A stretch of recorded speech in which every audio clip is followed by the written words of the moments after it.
Welcome back to Rise to Liberty podcast. Today we have a very special guest coming on to talk about a very intense issue, a very intense subject. I don't know how well this is going to go over with the big tech censor overlords, but we'll see how that goes.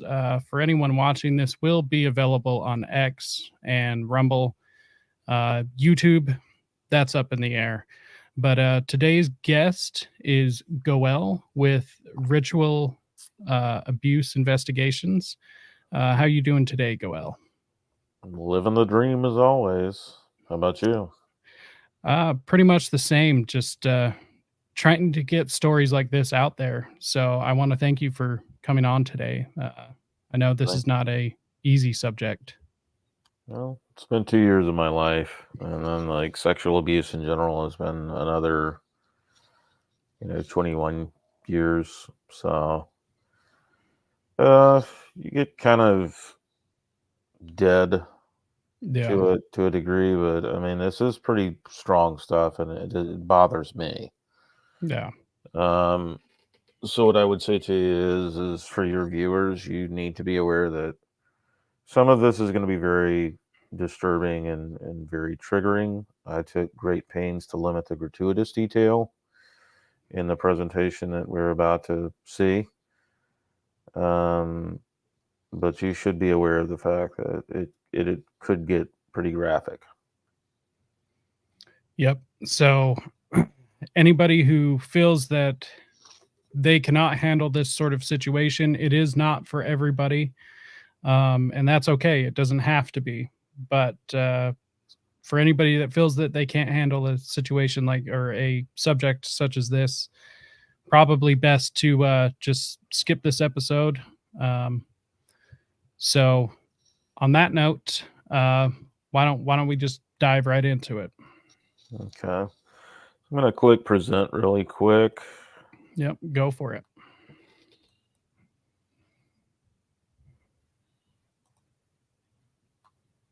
Let's see here.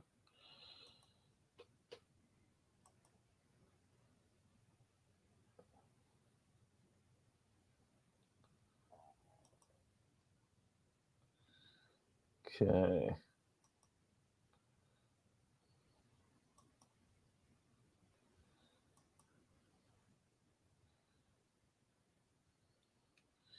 Now, why it isn't wanting to bring up the screen? Let's see here. So, what do you see? I don't see anything on my end. Let me make sure real quick. Let's see. I'm not sure why it's not pulling up. Oh God, let me go to my system preferences. All right. Real quick, everyone watching, feel free to go into the episode description. I have gone ahead and linked Goel's Substack, which is where he posts a lot of his investigations. Highly recommend it. I believe it's just a few dollars a month to subscribe. I myself am a subscriber. Entirely worth every penny. The work he puts in. Oh, looks like he's dipped out for just a second, and that's okay because we will get him back. Let's see. I wanted to pull up his Substack real quick.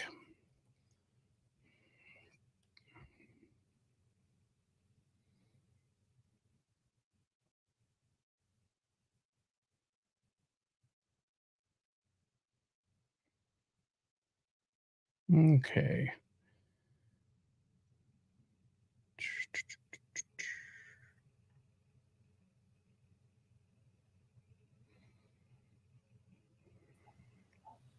Okay, there you are. Yeah, we had some technical difficulties, so we're going to try sharing the screen again, and it looks like it's going to do it this time. So you should be seeing a screen that says Yes. Origins of Ritual Abuse within the Church of Jesus Christ of Latter-day Saints. I want to make it clear that this is by no means limited to the Church of Jesus Christ of Latter-day Saints. I'm currently also looking into abuse allegations with Independent Baptist in South Carolina. So One thing I wanted to know, I was not quite sure. Are you a member of the LDS Church or no? oh yeah, I'm a member.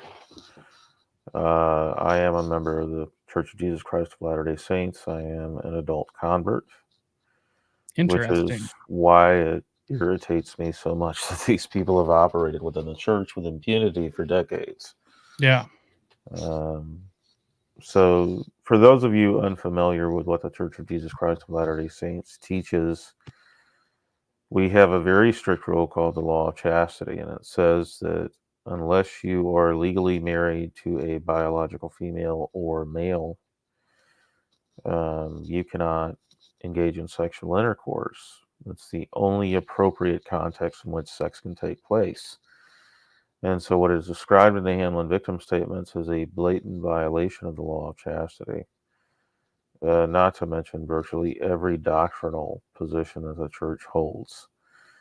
And we'll get into that here shortly. So, this is Origins of Ritual Abuse within the Church of Jesus Christ of Latter-day Saints.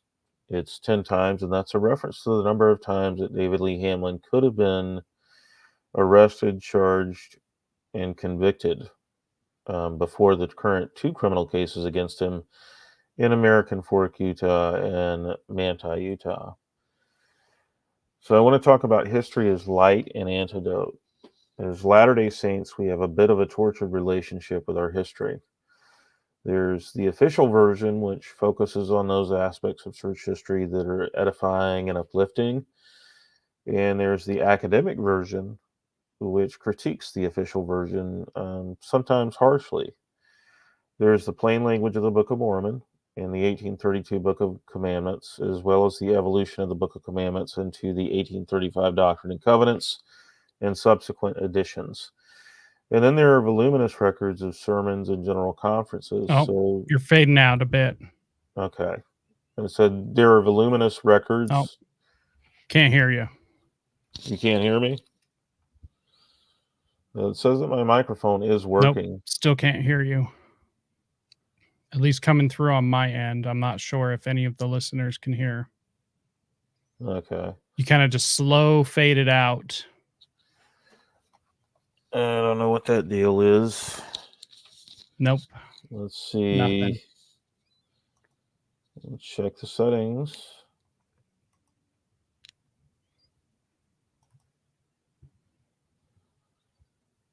Let's see here. The wonders of doing a live show. Let's see here.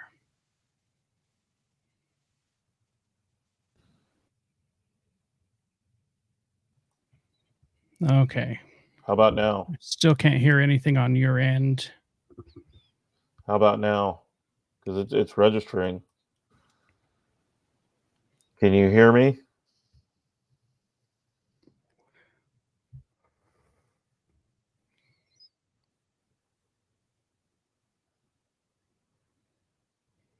Okay. Can you hear me now?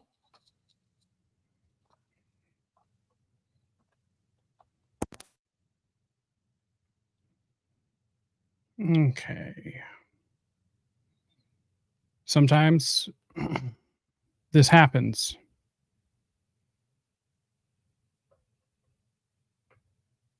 Check, check. Okay, let's bring him back up. All right, I can hear you now. Okay. So we have pretty voluminous records as Latter-day Saints of any sermon that was preached at General Conference. And they're so voluminous that censorship is pretty difficult. They're contained in volumes called the Journal of Discourses. So those are all online. you can see virtually every sermon or address that was delivered at a general conference, which is a twice yearly conference that we have, dating back to the beginning of the church. And then there are the first-hand accounts of church history from the journals of those who were there. That is, saints who attended addresses that may not appear in the Journal of Discourses because they weren't part of like General Conference, but there's a record of them from the people who attended that church service. And somewhere in the midst of all of these records is the truth. And that's what we strive to get at as Latter-day Saints.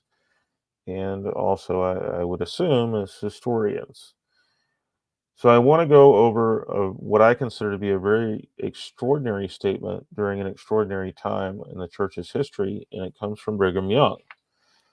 Now, the church in 1852 came out and publicly acknowledged that they had a doctrine of plural marriage. They also began to publicly acknowledge other doctrines such as the sealing ordinance and the law of adoption, which stated that Latter-day Saints could be sealed to each other in temples for all of eternity. So families could be sealed together. Families are eternal in the Latter-day Saints belief system. And so the sealing ordinance is how we do that. But there was also something called the law of adoption. And you could be adopted as a Latter-day Saint into the family of Joseph Smith or Brigham Young or someone else. And the reason that was important was because many of the saints at the time did not have parents or families who had been Latter-day Saints.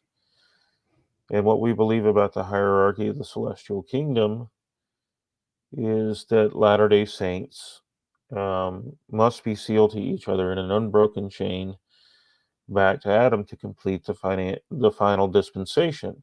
That's why we're called Latter Days. These are the last days. And so Brigham Young in 1862 was addressing the congregation at General Conference, and he made this statement. I will refer here to a principle that has been not named by me for years. With the introduction of the priesthood upon the earth was also introduced the sealing ordinance, that the chain of the priesthood from Adam to the latest generation might be united in one unbroken continuance. It is the same power and the same keys that Elijah held and was to exercise in the last days. Behold, I will send you Elijah the prophet before the coming of the great and dreadful day of the Lord. And he shall turn the hearts of the fathers to the children, and the hearts of the children to their fathers, lest I come and smite the earth with a curse. By this power, men will be sealed back to Adam, completing and making perfect the chain of the priesthood from his day to the winding up scene. I have known men that I positively think would fellowship the devil if he would agree to be sealed to them. Oh, be sealed to me, brother. I care not what you do. You may lie and steal or anything else. I can put up with all your meanness if only you will be sealed to me. Now, this is not so much weakness as it is selfishness. It is a great and glorious doctrine, but the reason I have not preached it in the midst of this people is I could not do it without turning so many of them to the devil. Some would go to hell for the sake of getting the devil sealed to them. That is an absolutely astonishing statement for the prophet, seer, and revelator of the church to be making to an audience of Latter-day Saints. In this statement, Brigham Young is saying the reason he can't teach about the sealing ordinance, and he hasn't taught for years, is because there are Latter-day Saints who would take the sealing ordinance and pervert it in order to seal themselves to the devil. Now, he wouldn't have said that if he didn't have a good reason to believe that that were the case. And so that's evidence that there was something amiss in the earliest days of the church by the time of Brigham Young in the mid 1840s that he was aware of, and that he had been careful about preaching about the sealing ordinance and the law of adoption to these saints, because these saints saw that ordinance as a catapult to power. So not only could you be sealed into the family of a prominent Latter-day Saint like Joseph Smith, or be sealed to Brigham Young, theoretically, these saints believed that they could be sealed to Lucifer, the devil. And in doing so, they could obtain power. And we're going to see as we go on that is central to what the LDS Church of Satan taught to its children in the Hamlin victim statements. So Interesting. you have that extraordinary statement, but in the 1852 sermon publicly announcing the church's doctrine on plural marriage, Orson Pratt taught the purpose of plural marriage. He said that Latter-day Saints believe in pre-existence, whereas the religions of the, quote, Christian world did not believe in pre-existence. So we believe that each of us are premortal spirits who exist before we come to earth and inhabit a body. So Orson Pratt stated that the spirits inhabiting the body of his audience were more than 1,000 years old, and some were more than 5,000 years old, because the spirit predates the body. Pratt cited the Book of Abraham and cited that there were some premortal spirits of greater nobility and intelligence than others. These elite premortal spirits were held back for the final dispensation, and through noble parentage and plural marriage, they were to be born to learn the truths of eternity in order to become prophet, kings, and priests of the Most High God. Just a moment.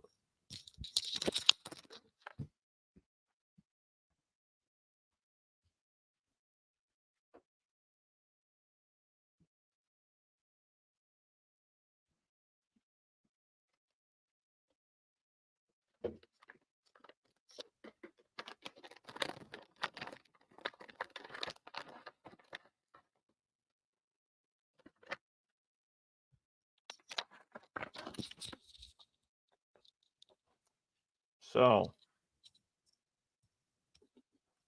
these elite premortal spirits were held back for the final dispensation, and through noble parentage and plural marriage, born to Latter-day Saints, they were going to be born to learn the truths of eternity in order to become prophets, kings, and priests of the Most High God. We as Latter-day Saints believe that we will undergo exaltation, that if we receive the atonement, that is salvation through Jesus Christ, and we perform the ordinances through the priesthood that we believe was restored to Joseph Smith, that not only will we be sealed to our families for all eternity in the celestial or highest level of heaven, we believe that we will undergo exaltations and become gods ourselves. So these premortals were in waiting for 6,000 years. And with the restoration of the priesthood, the fullness of times was upon the earth. So when Joseph Smith received the Book of Mormon and translated it, and it reestablished the church, or restored the church, God's chosen and faithful servants, the elites of the Latter-day Saints, the most faithful, would enter into plural marriage to give birth to the great ones, the elite premortal spirits, and exaltation would be achieved for all who partook of plural marriage. Those who did not undergo plural marriage, did not enter into it, would be angels, and they would be unable to multiply their posterity in the celestial kingdom. So, as Latter day Saints, we believe that the purpose of undergoing exaltation is that we will populate future worlds and planets, that we ourselves will produce quote unquote premortal spirit children. And so these elite premortals, the most noble and intelligent of Heavenly Father's premortal offspring, were held back until the final dispensation in the latter days. Only the most righteous saints, those who entered into marriage for eternity through plural marriage, would undergo exaltation. In order to enter into plural marriage, one would need to recommend from the presidency or the quorum of the 12. That would be the top 15 members or the top 15 officers of the Church of Jesus Christ of Latter-day Saints. Now, historically, no more than 28% of saints ever practiced plural marriage. It was very much a practice reserved for the elite of the elites within the church. So under a third of saints ever had more than one wife or were the wives of a man who was a polygamist. That's interesting. I never knew that.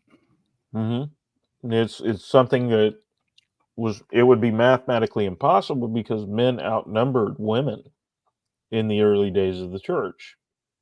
Yeah. So it was not possible for every Latter-day Saint male to have multiple wives. And only those males who obtain a recommends from the president of the church, a member of the first presidency, or an authorized member of the Quorum of the 12 could go to the temple and be sealed to a second or a third wife. Now, the sealing power was important. That's what Brigham Young was referencing, is that when the priesthood was restored, the sealing ordinance was also restored.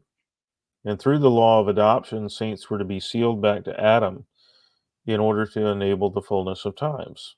So the final dispensation was to be completed through the priesthood and through the sealing ordinance. Men and women could be married for eternity, families could be sealed together for eternity, and the priesthood could be sealed man to man all the way back to Adam. In fact, the final dispensation would not be able to be completed if those sealings were not completed. So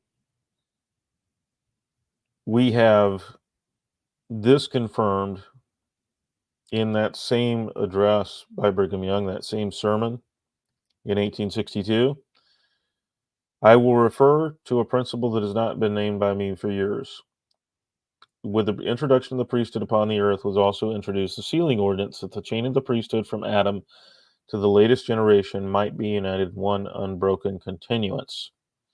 By this power, men will be sealed back to Adam, completing and making perfect the chain of the priesthood from his day to the winding up scene, that is, the latter days, the final days.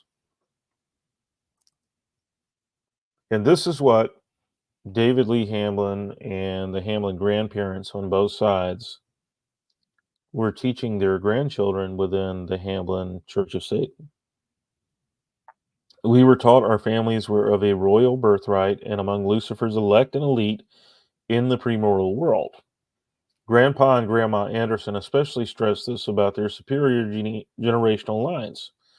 They would show us staple pages of genealogy that had been marked for CS ordinances and other significations. They said that they had their own system of red and black dots that they would put next to their names. Our charge was to bring as many souls to Satan as we possibly could. This was done through the living and the dead. Our grandmother Karma spoke often about her father, Garrett DeYoung Jr., who had learned about many, many languages and was, they said, helping us proselytize in the spirit world and bring more spirits to Satan. Redacted, that would be David Lee Hamlin, also worshipped Oliver Cowdery as having been an elect member of the church in his day. They also spoke about some prophecy they hoped to see fulfilled about Joseph Smith's decedents to joining. What's extraordinary about that claim is that Oliver Cowdery was effectively the second member of the Church of Jesus Christ of Latter-day Saints. Wow. He was Joseph Smith's right-hand man.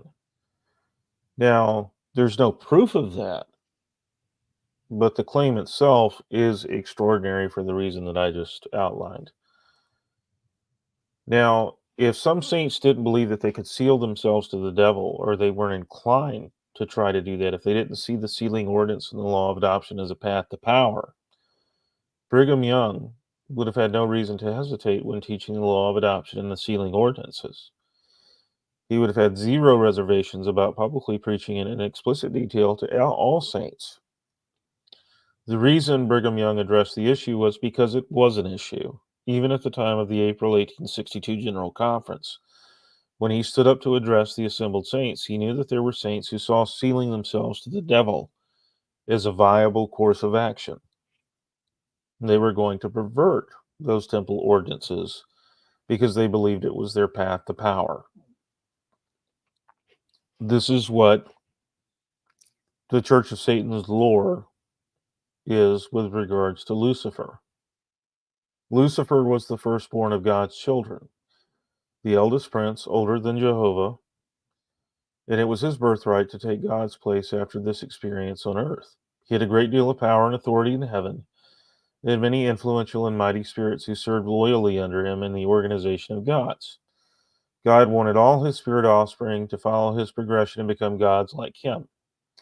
He called a great council, and he and others spoke before the host of heaven. God had a plan, and many of the princes of heaven spoke, including Lucifer and Jehovah. Lucifer spoke, and it was well received by his followers, some members of the council, and many, many others. Lucifer presented a superior plan. It would bring all of God's so-called beloved children back to him, having received bodies. Our spirits had already progressed over the ages of time, and we, the high-ranking ones, as spirits, were not far behind the knowledge and power of Heavenly Father. God was unrighteously protective of his throne. He greedily wanted to stay on his throne past his natural time. Jehovah, bitter and jealous of Lucifer's power and station, had plotted against Lucifer and sought his birthright and rightful throne. Jehovah beguiled God and many on the council with flattery, and they sustained his request, the only way he could have defeated Lucifer. Jehovah also had successfully amassed many spirits who were loyal to him. Jehovah turned on Satan and urged God to throw him out of heaven so that he would not threaten Jehovah's rise to power. This caused a great outcry in heaven. Lucifer had many, many followers and admirers who swore allegiance to him, both openly and secretly after these events. Lucifer was threatened, and he and his powerful, loyal officers, his elect, were forced to consider their options. He knew he would soon assume the role of Satan, a title and role played in many other worlds throughout the eternities. Some of his elect were chosen to accompany him out of heaven and serve as spirits. In this plot of necessities, others publicly accepted and sustained Jehovah in order to come to earth and receive a body. A plan was formed for the righteous overthrow of Jehovah and then God. A loving parent would not make it so hard if he really wanted all of his children to return to live with him. Lucifer desired and still desires the complete success of all his brothers and sisters. God the Father decreed many rules of the game that Lucifer was bound to, such as the fact that the greater one's dedication to either kingdom, the greater and greater power one could obtain within that kingdom. In Lucifer's mercy and through obedience to him, one can rise to a high ranking in his kingdom much more easily and quickly, all while enjoying the fruits of his service. For example, power, wealth, fame, satisfaction of desire, etc. Lucifer's great and elect followers are the only ones who are promised a high status and ranking in his kingdom on earth and through progression in his future kingdom. Lucifer promises to lead his church to victory over God the Father.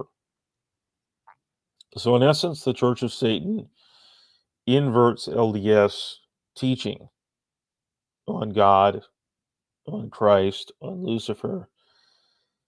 And in their version, Lucifer triumphs. Lucifer is also unjustly deprived of his rightful place as the firstborn and heir to the throne of Heavenly Father or God.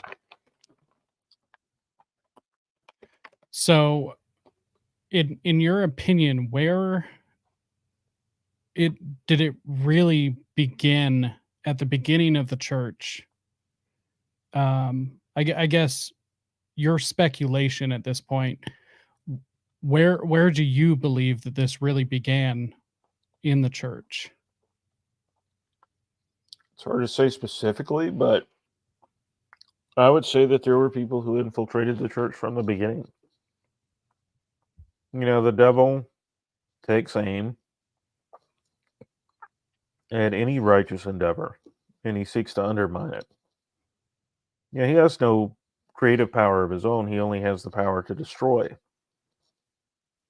You know, he Correct. can't create anything. Evil has no positive existence of its own. I mean, evil is simply the perversion of good. That's it. Correct.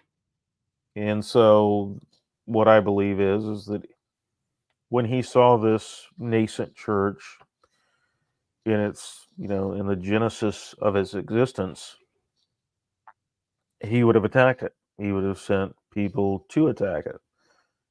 And those people would have sought to infiltrate the church, turn it against itself, add additional superfluous doctrines and practices to it, add additional requirements beyond the atonement for salvation. And they would have, promulgated any number of doctrines beyond those doctrines found in the Book of Mormon. In the 1832 Book of Commandments, it says that Joseph Smith is not to pretend to have any other gift other than the gift of translating the Book of Mormon. Because Heavenly Father has given him no other gift. In the Doctrine and Covenants, that same section has 22 additional words added to it, which state that Joseph Smith will have no other gift other than the gifts that are given to him after he completes the translation of the Book of Mormon. So that paves the way for him to have additional gifts beyond merely translating the Book of Mormon. It paves the way for additional doctrines to emerge that are not necessarily found within the Book of Mormon. It paves the way for any number of things. Makes sense. Yeah. So these are the major families on either side of David Lee Hamlin's family who are involved. First, we have Garrett DeYoung Jr. and Rosabelle Winiger. Garrett DeYoung Jr. was the first dean of fine arts, the fine arts department at BYU. He's a Dutch immigrant, something of a prodigy and a savant as a teenager. He spoke multiple languages. He was musically gifted, just an intellectual powerhouse. His family was converted in part through the missionary efforts of Nicholas Grosbeck Smith Sr., who served his mission in the Netherlands. They came to Salt Lake City to stay with Garrett DeYoung's aunt, who had purportedly converted to the church. They were staying on Apple Street with her. And Garrett DeYoung's sister purportedly walked down to the corner store to buy some potatoes and saw Nicholas Grosbeck Smith Sr. and recognized him because he had gone into the family's fabric store in Amsterdam to buy collars for his shirts.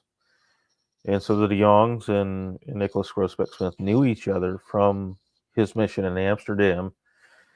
And as luck would have it, as soon as Nicholas Grosbeck Smith completed his new house at the front of his lot in Salt Lake, the DeYoung family moved into the old house and rented a floor within that old house from Nicholas Grosbeck Smith Jr.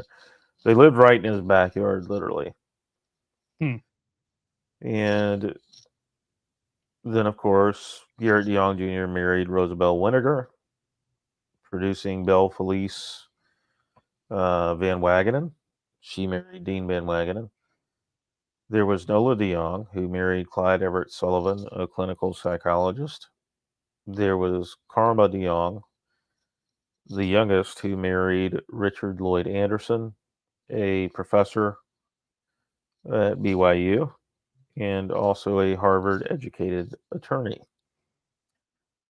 They would produce children like Julie Van Wagenen, who would marry Nelson Adekaitis, a Brazilian Latter-day Saint. His brother Marcos Adekaitis is a general authority at this point.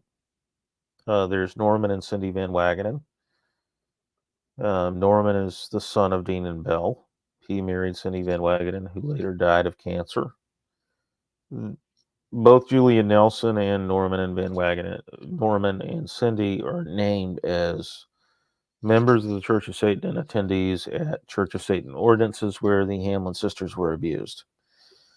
Clyde and Nola Sullivan had a son named Dole Clyde Sullivan, who married Sarah Udall Sullivan. Sarah Udall has a sister named Lee Patricia Udall, who is married to Joe Benyon. Oh, wow. who is said to be the Punisher for the Spring City Church of Satan.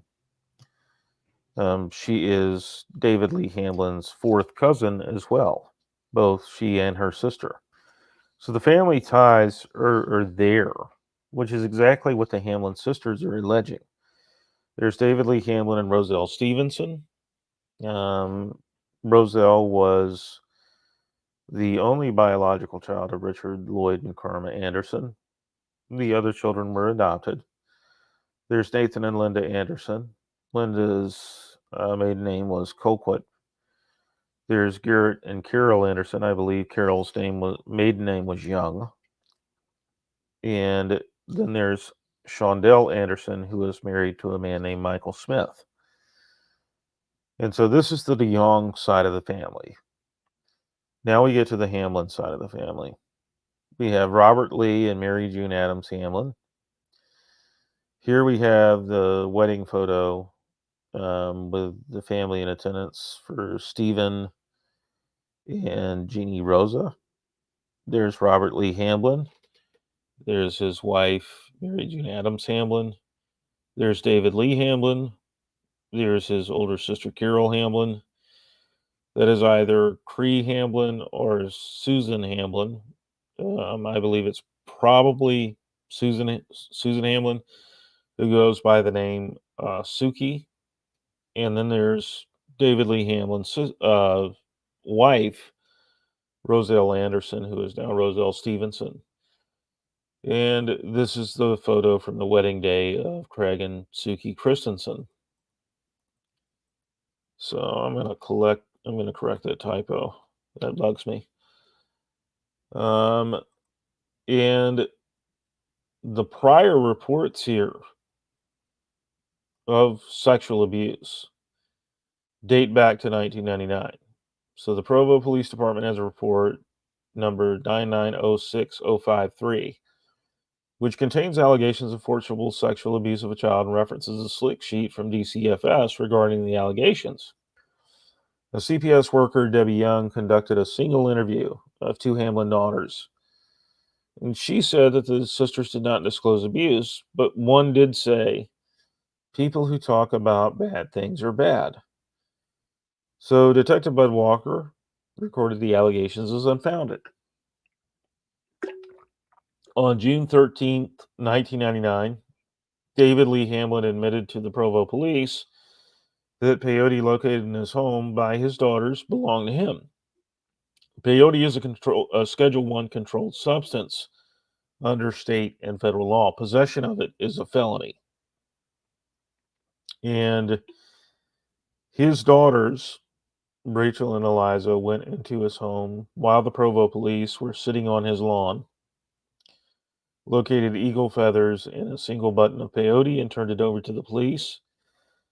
When he showed up that Sunday afternoon from church, he said that the peyote belonged to him.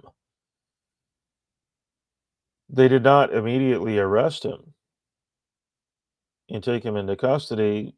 They filed a report, and he was later charged and arrested for it. On June 2nd, 2000, Roselle Hamlin again reports that her daughters have disclosed sexual abuse from the time that they were 3 to 4 years of age. During the interviews from this report, the girls disclosed Hamlin's use of satanic oaths, which he had received from a source that is redacted. The reports also contain the allegation that Hamlin is molesting his daughters in front of, quote, CJ. It's actually a 30-plus-year-old woman named Angela Fitton, who has a personality as part of her dissociative identity disorder, who's like a 10-year-old boy named CJ. Angela Fenton is living with the Hamlins in their Provo residence at the time. The report references an initial April 2000 report by one of the daughters to Detective Donald Grothe. In October 1999, David Lee Hamlin had lost his license to practice clinical psychology for having sex with his patients.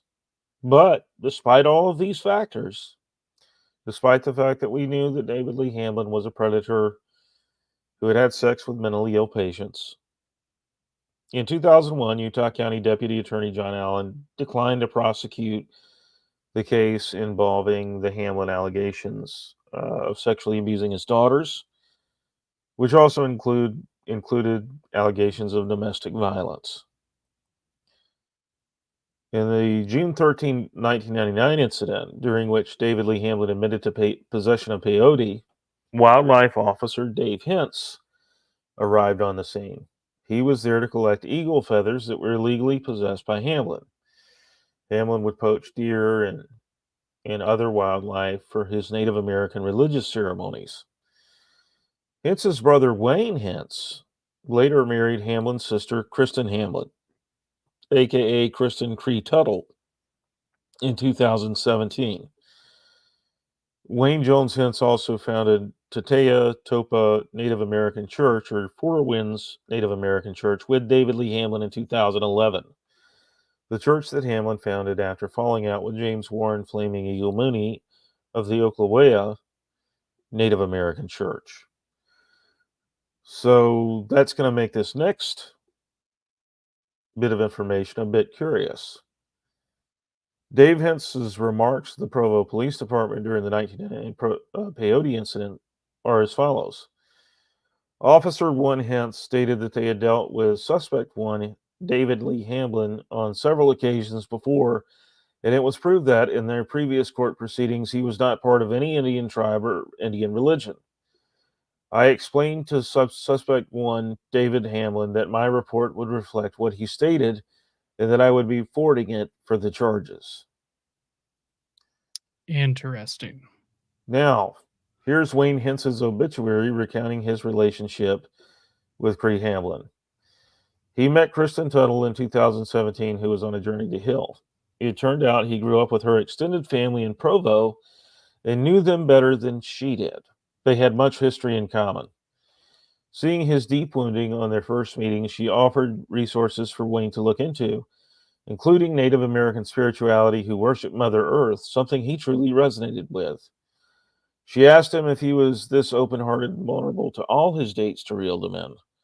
Stranger danger melted away as she saw him interact with her extended family. Their relationship developed and they married at the end of the year. She loved his poetic nature, his wordsmithy ways, and his love of learning. Their journey took them to a course on the Essenes in Europe over a 2-year period, culminating in Israel in 2019.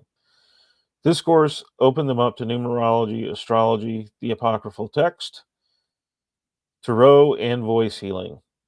In Old Jerusalem, they were asked to have separate hotel rooms because they did not believe they were married as their last names were different. Luckily, their group intervened and the hotel was mollified. Wayne never liked his first name, so over the course of the trip, they decided to change their names completely so they matched, as many future travels were in store. He wanted to return to Japan and walk the Saganto-ji Pagoda pilgrimage. He also thought New Zealand was the world's most beautiful landscape and wanted to share the experience. Consulting numerology experts, they decided to move forward with the names Bayer and Mayra Gray. So the significance here is, we know that in 2011, Wayne Hentz had founded a Native American church with David Lee Hamlin, Kristen Hamlin's brother. But according to the obituary that Kristen Hamlin provided, he wasn't into Native American spirituality until 2017 when she introduced him to it. And from there, these two people who were raised in the Latter-day Saint Church became deeply involved in numerology, astrology, apocryphal text, tarot, and voice healing. As a result of their consultations with numerology experts, they decided to move forward with the name Bayer and Mayra Gray. Which is incredibly strange. It's incredibly strange, especially when you consider the third Hintz brother, Paul Flack Hintz, who was called recently as the president of the St. Louis, Missouri Temple. Wow. Yes. So one of the Hintz brothers is apparently a deeply Orthodox Latter-day Saint. The other Hence brothers apparently were not. And who called Dave Hentz to show up to Hamlin that Hamlin scene with the Provo police? Both witness 1 and witness 2, that would be Rachel and Eliza Hamlin, then stated that because they did not have a key to the residence, they had to crawl in through an open window. Witness 1 entered through the back window and opened the back door, where witness 1 and witness 2 then went into their father's room to retrieve the items. While they were in the residence, Officer 1 Dave Hentz arrived at the residence. Officer 1 Dave Hentz is a wildlife resource officer for the state of Utah. Apparently, complainant 1, Roselle Hamlin, had called Wildlife Resources and asked for one of their officers to respond to take possession of the illegal eagle feathers. What are the odds that it would be Wayne Hentz, the brother of the man? What are the odds it would be Dave Hentz, the brother of Wayne Hentz, who would marry Kristen Hamlin, David Lee Hamlin's sister, I mean, after her divorce? I know Utah is small, but it isn't quite that small. So not even No, it back is then. not. No, it is not. Now, in 2003, Judge Hanson finds by clear and convincing evidence that David Lee Hamlin sexually abused his daughters, Rachel and Eliza. He denies Hamlin custody and visitation with his youngest daughter, Miriam. The court found that Hamlin administered peyote to all 4 of his daughters. Miriam Hamlin was under 5 years of age at the time, and all of the daughters were minors. Catherine and Miriam did not testify and were not subjected to sexual abuse evaluations by the therapist who interviewed Rachel and Eliza. Why that is anybody's guess, because it would seem that if he was sexually abusing 2 daughters, you might want to sexually evaluate the other 2 daughters.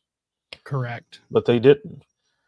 Utah County Attorney Deputy Attorney John Allen again declined to prosecute Hamlin for abuse or for administering peyote to his daughters.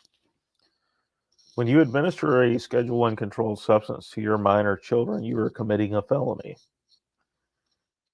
Hamlin was not prosecuted for anything, even though the court had found by clear and convincing evidence, based on the evaluations of a licensed psychologist, that he had molested, sexually abused Rachel and Eliza. The court also found that he administered peyote to his daughters. The allegation that was made in that earlier arrest report that would be reiterated in a later victim statements, that David Lee Hamlin had an adult patient named Angela Fenton with dissociative identity disorder living in his home with his wife and family while he treated her for dissociative identity disorder, that was corroborated by the court as well. 2 of the adult female patients that Hamlin had sex with as a therapist before he lost his license, they testified in his divorce about the damage that he had done to them. He wasn't charged for sexually abusing his patients either. Which is all incredibly odd. Oh, he's an incredibly lucky man. Incredibly lucky. Yeah, so in total, there are 6 separate police reports relaying allegations of domestic abuse, physical abuse, sexual abuse, and Hamlin forcing his daughters to ingest peyote before 2003. One of these reports references satanic oaths. In 2003, the custody order and the findings of fact and the conclusions of law in Hamlin's divorce are released, and the judge rules that Hamlin sexually abused 2 of his daughters and forced all 4 minor daughters to ingest peyote, a Schedule 1 controlled substance which caused his daughters to become ill. The 7 separate occasions where David Lee Hamlin could have been arrested, interrogated, or subjected to further investigation. This doesn't count the 1999 Division of Occupational and Professional Licensing investigation, where Hamlin admitted to having sex with his patients and lost his license as a clinical psychologist as a result. So that's 8 separate occasions up to 2003 where he could have and arguably should have been arrested and charged and convicted for a crime pertaining to sexual and physical and drug abuse, where it pertained to children and his mentally ill patients from his therapy practice. Nothing happened to him. Like that's astonishing. I don't know of anyone else who has such good fortune with the criminal justice system, but David Lee Hamlin had incredibly good fortune with the criminal justice system. The 1999 Doppel investigation began when Hamlin's patient, Brett Bluth, confronted him in his Provo home office and told him that if he did not self-report to Doppel, that Bluth was going to report him to Doppel for having sex with him. Bluth was a returning missionary dealing with same-sex attraction. He went to his bishop, and his bishop recommended David Lee Hamlin to him. That bishop was Conrad Gottfredson, who was in attendance during the therapy sessions with Angela Fenton. In fact, Angela Fenton works at the same company as Conrad Gottfredson. Conrad Gottfredson was a bishop and a stake president. Now, I have heard people allege that Conrad Gottfredson recommended Hamlin to them to treat their homosexuality or their same-sex attraction because Gottfredson claimed that Hamlin had helped him overcome same-sex attraction. Those people were then abused by David Lee Hamlin because David Lee Hamlin taught his patients that the only way for them to overcome their same-sex attraction was to ingest the semen of a righteous man, i.e., David Lee Hamlin, and he would force them to perform oral sex. He would orally sodomize them in his office and force them to swallow the semen. In Brett Bluth's case, Hamlin tried to convince Bluth that he had been ritually abused as a child, and he told him that the semen of the evil men who had ritually abused him was still present in his body and causing his homosexuality, but that the semen of a righteous man would drive that semen out and enable him to become heterosexual. And so he forcibly sodomized Brett Bluth, forced him to swallow his semen. Brett Bluth started to have even worse mental problems than he was already having. Told his I can father only imagine. about it. His father, Oscar, and Brett went down to Provo with Joseph Wood Binion, who is allegedly a member of the Church of Satan, and confronted Hamlin in his office, supposedly with his bishop present. The bishop said that he was aware of the sexual allegations against Hamlin. However, I have reason to believe that the bishop wasn't really a bishop.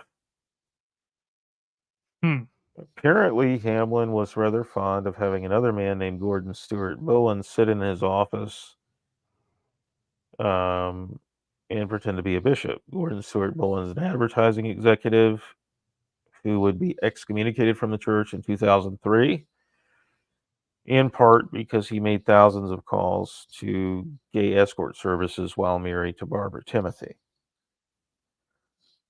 So Hamlin, after being confronted by Brett Bluth, contacted Doppel, self-disclosed abusing some of his patients.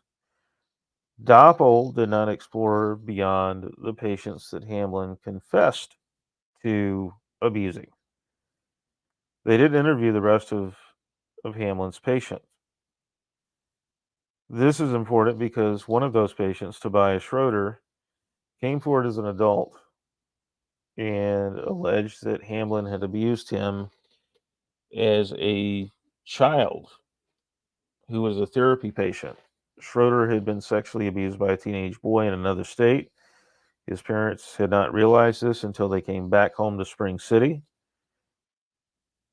And they went around seeking recommendations for a clinical psychologist who could help their son. And Joseph Wood Binion, Hamlin's neighbor in Spring City, an alleged Church of Satan member, recommended David Lee Hamlin to the Schroeders to treat their son Tobias, and David Lee Hamlin then allegedly sexually abused Tobias Schroeder. And Tobias is the victim in the current criminal case in Manti's 6th District Court. So, because Doppel did not go through Hamlin's entire practice to make sure that he had not abused additional patients, they didn't uncover the full extent of his misconduct. And again, Hamlin evaded culpability. So this is what Hamlin's daughters alleged about their parents' divorce. They alleged that their parents were on the outs and in trouble with the Church of Satan Council in Provo. This was due to the fact that David Lee Hamlin was getting arrested for poaching deer, and he was calling attention to himself with his public activities with James Warren Mooney's Oklahoma Native American Church. David Lee Hamlin was falling out of favor with his local ward because he was embracing an entirely separate religious ideology that was diametrically opposed to the Church of Jesus Christ of Latter-day Saints, doctrinally. And so the church had taken notice, but not only had the church taken notice, the members in the church who were part of the Church of Satan had taken notice, including Hamlin's father-in-law, Richard Lloyd Anderson, who sat on the Provo CSI Council. So in 1999 at night, Rachel Lee Hamlin's victim statement 2 sets forth the following. It was evening when Rosie, her mother, told me that we would be going before Richard's, her grandfather's, high council that night.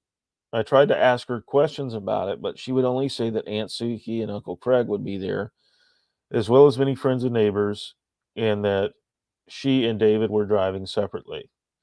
Rosie told me I was to wear my maroon and black lace dress, but no underwear. She ordered us to shower and prepare our bodies to participate in whatever was coming. We all rode in the car, and she made us wear blindfolds. We drove for a little while and parked. People helped us get out of the cars, and we walked a ways and were led downstairs before we got into the room. Then we were ordered to take off the blindfolds. The room looked like a basement room, maybe a private home or church. David was already there, and Richard was at a long table in his role as the peacemaker. The other elders were there at the table wearing graduation robes or dark robes, cloaks, and masks. Other people were dressed in robes and masks, were seated all around the room as well. Richard didn't have a mask on. They opened the meeting with a prayer and acknowledged every council member by their title, and then David was brought forth. Richard spoke harshly to David for a long time about the consequences of his reckless behavior, his narcissism, and putting himself above the leadership of the Church of Satan, and for endangering the Lord's, Lucifer's, work on earth. Richard said the council had decided that David was to take the fall. The custody trial would move forward, and Eliza and I would be permitted to speak about some molestation by him. No mention of Rosie or the others would be permitted. He said all participants in the trial would be approved by the council, and it would never go to a criminal trial. Then he reprimanded Rosie for not bringing David's action to the council and for going along with him. The council then voted to revoke David's position as paterfamilias over our family, and that authority was transferred to Richard. David's face was set and grim. So in essence, Rachel E. Hamlin says the divorce trial is going to be a show trial, coordinated by the Church of Satan. The allegations are going to be limited to just generic molestation allegations. She and her sister will not be permitted to speak about their mother's role in the abuse or any other members of the Church of Satan. All participants in the trial would be approved by the council, and there would be a criminal trial afterwards for David Lee Hamlin. That's exactly what happened. Despite the fact that you have 8 separate instances where David Lee Hamlin could have or should have been arrested, between the divorce and Doppel. Actually, that's the ninth Doppel. 9 separate instances. He's not arrested. There's no criminal trial. He is humiliated in the divorce. He's ordered to pay upwards of almost $7,000 a month in child support and alimony. He only pays one payment, but never faces any criminal consequences for it. So the other 2 victim statements set forth the same deal. So the council started out by reprimanding David for failing in his responsibilities as a paterfamilias and for losing control of his wife and children. He had also failed in the proper teaching of the gospel to his children, and had contaminated the pure gospel with Native American theology.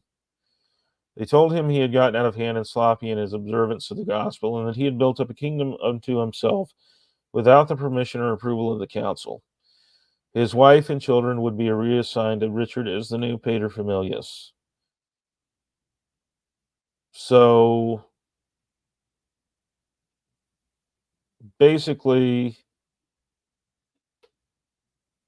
the council, if you believe the Hamlin sisters, coordinated the divorce, limited any risk of exposure, and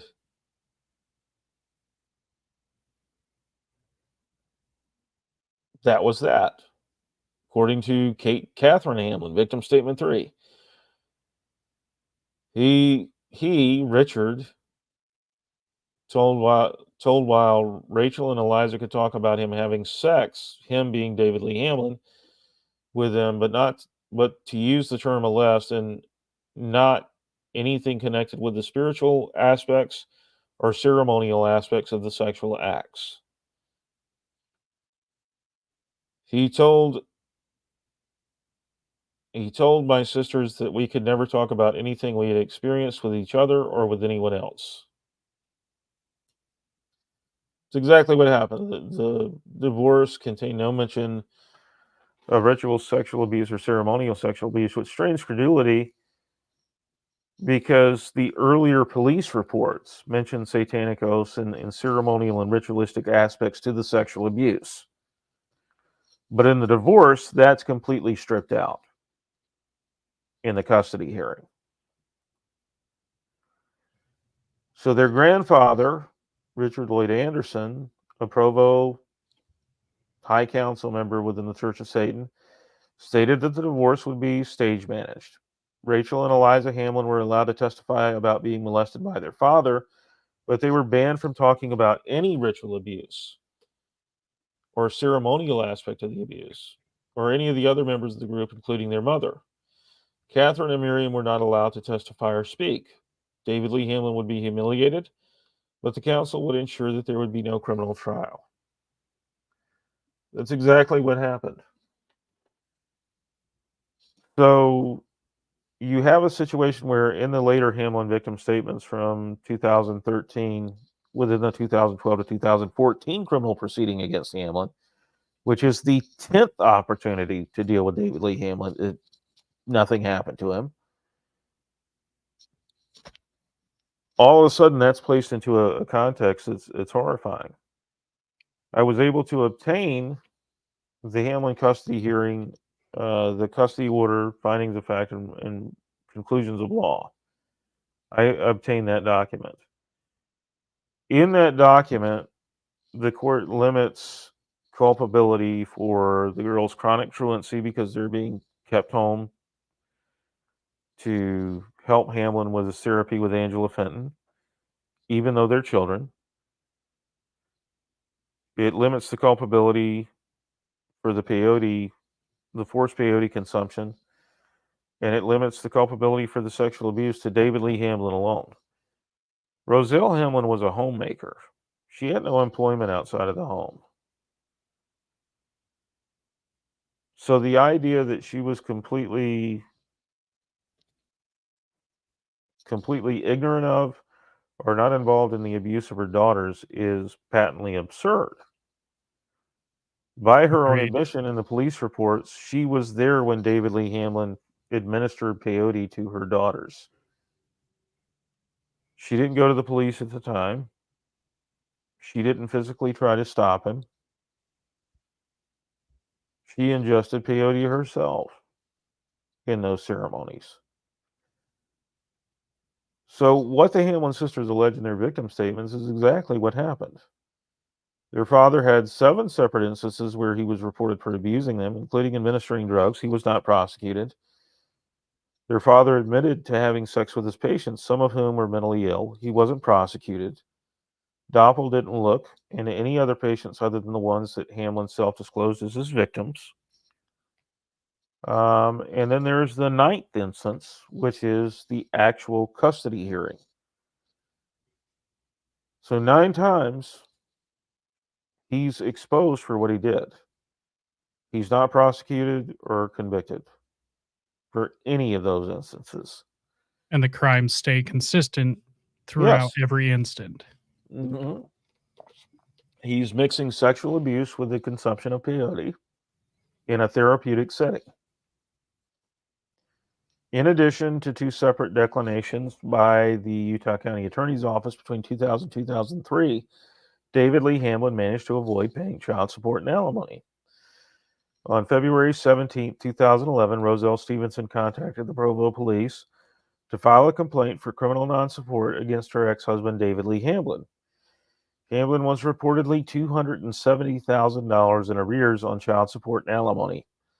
He had paid 1 month of support and alimony after his divorce. The Utah County Attorney's Office again declined to prosecute Hamlin on the grounds that it was a civil matter because Roselle Stevenson did not qualify under the needy circumstances of the statute, which is Utah Code 767-201. I'm going to read that code to you. A person commits criminal non-support if having a spouse, a child, or children under the age of 18 years, the person knowingly fails to provide for the support of a spouse, child, or children when any of them, A, is in needy circumstances, or B, would be in needy circumstances, but for support received from a source other than the defendant or paid on the defendant's behalf. So if you haven't paid your child support or your alimony as ordered by a court, and the only reason your wife and your children or your ex-wife and your children aren't in needy circumstances because other people are helping them out, you're still guilty of criminal non-support. It's a felony of the 3rd degree. If he committed the crime of non-support in each of 18 individual months within any 24-month period, and the total arrearage is in excess of $10,000. Well, he had 1 month where he paid, and then he did not pay at all, to the tune of $270,000. He was not arrested. He was not charged. Utah County Attorney said, "You're not a needy person," even though the statute says if you're receiving support from a source other than the defendant, you're a needy individual. You would be in needy circumstances without that support from another person. It qualifies. So, as a matter of law, based on the plain language of the statute, that reading of the law is blatantly wrong. And so, if we go back to the victim statements, we say that we were told that our futures would be protected if we performed our duties well with humility and gratitude. They told us that Rosie and David would get a divorce and that Rachel and I would be allowed to testify against David for certain transgressions. They said they had a plan to use certain people in the community to ensure the council's plan would be carried out. So that happened. If we performed our duties, we would be provided a good life and many opportunities. So Roselle Hamlin, as a single mother, divorced with an ex-husband who pays no alimony or child support, manages to be provided for in the years after her divorce. She managed to buy a home. She manages to support her daughters, even without financial support from her husband or her ex-husband, their father. And again, it's more corroboration of what the Hamlin sisters are alleging. So you have 9 times and counting. Prior to 2012, Hamlin had at least 8 separate instances of abuse reports, plus a report of criminal non-support for failure to pay alimony. The Utah County Attorney's Office declined to prosecute him on 3 separate occasions for at least 9 reports of criminal activity. This is just what we know about. We And don't just know if there are other victims who filed criminal reports against him. and all the things that weren't reported. Exactly. All the things that might have been uncovered if Doppel had gone through all of the patients that Hamlin had treated. At this point, it's very clear he is a very incredibly dangerous man to have Exactly. just walking around. Yeah. So in January 2012, Catherine Hamlin, his third oldest daughter, walked into the police department in Provo to report her father for sexual abuse yet again. This culminated in a December 13th, 2012 taped phone call between Hamlin and his daughter. The call was 41 minutes long, and Hamlin apologized to his daughter for raping her. Shortly after the call concluded, the Provo Police Department arrested David Lee Hamlin on 18 felony counts for sexually abusing his daughters. His daughters filled out 8 detailed victim statements regarding the alleged abuse and the Church of Satan. So they're not just naming David Lee Hamlin. They're naming 5 pages worth of names of people who are allegedly in the Church of Satan who participated in the abuse with their parents and grandparents and aunts and uncles. So, victim 1, Mrs. Catherine Hamlin, her husband came to the Provo Police Department, and we met with victim's advocate Tracy Anderson in the soft interview room. Catherine called David Lee Hamlin on a recorded line and conducted a pretext phone call. That phone call lasted approximately 41 minutes. During the course of the phone call, Catherine confronted David Hamlin about the multiple times he had raped her as a child. David Lee Hamlin distinctly states in that phone call, "I am sorry for raping you." As she continues to confront him and request explanation for his actions, he also made the following statements when she asked why he had sexually abused her. David Hamlin said, quote, "I am not saying it isn't true." Later, he said, "I wish I could apologize better." Later, he said, "I believe you and I'm willing to own it and I'm going to work hard on it." Later in the conversation, he said, quote, "I'm not saying someone in my body didn't do it. I'm saying I didn't do it." I mean, this is after he says, "I am sorry for raping you." Later, he said, "That's not saying it couldn't have happened or it didn't happen to you, and I'm not saying what you're saying isn't true." Later, he said, "I believe it's quite possible. I don't doubt it." Later, he said, "I've lived with this for a long time now. Sorry, love. You sure are brave and well spoken." A copy of David Lee Hamlin's conversation with Catherine Hamlin during the pretext phone call is attached to this report recorded onto a CD. An electronic copy and a hard copy of that conversation was also provided to the Utah County Attorney's Office. They then arrested him. He immediately invoked to have an attorney, and so the interview was terminated. He was transported to Utah County Jail and booked on 18 felony counts. Now, in 2014, Utah County Deputy Attorney David Sturgill moved to dismiss the case without prejudice due to a purported inability to gather medical records and DCFS records. With a taped apology from Hamlin to his daughter for raping her, Sturgill couldn't secure a conviction. He couldn't even take it to trial. So now David Lee Hamlin is 10-0. He's undefeated on everything from child rape, which, by the way, he apologized to his daughter for raping her. He explicitly said, "I'm sorry for raping you."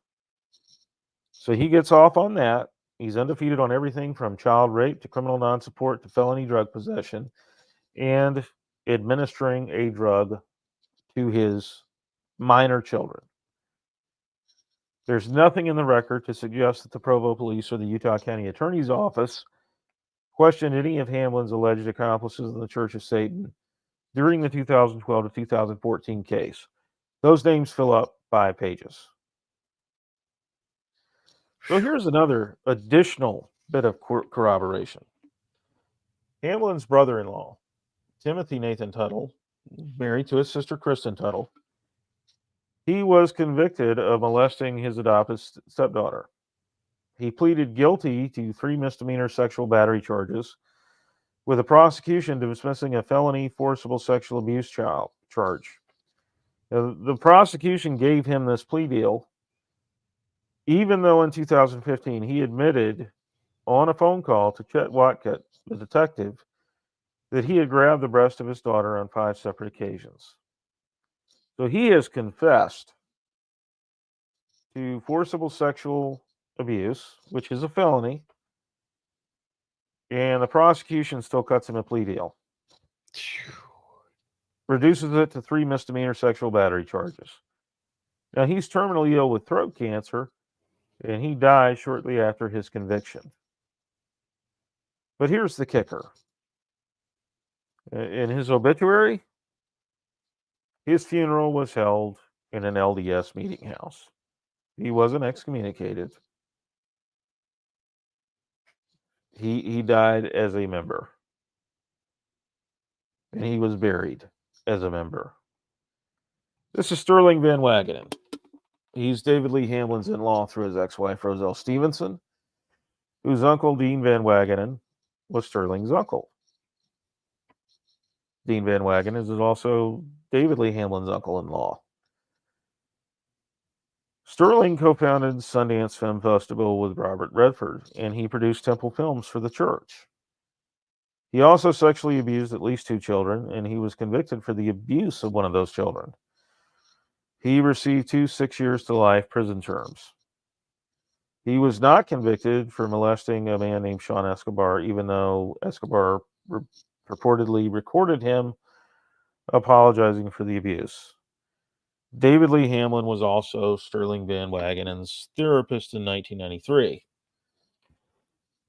So get ready to be incredulous. Mr. Van Wagenen called DFS and confessed to fondling an unredacted victim at the Van Wagenen home on July 15, 1993.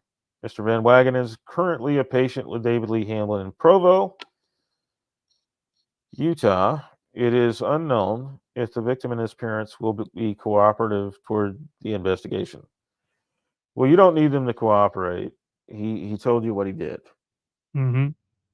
That's proof beyond a reasonable doubt. So this is the interview between Detective Jench and Van Wagenen. And Van Wagenen says, he and my son were sleeping downstairs in our family room. And I went downstairs and I touched him sexually, inappropriately, not under the clothes, but on top of the clothes. And he woke up and got up, got pretty nervous and excused himself and went up into the bathroom. And I sort of pulled myself together after that and said, look, things are fine. You can go back to sleep. And that was the extent of the situation. That's what Sterling Van Wagenen was willing to admit to a detective.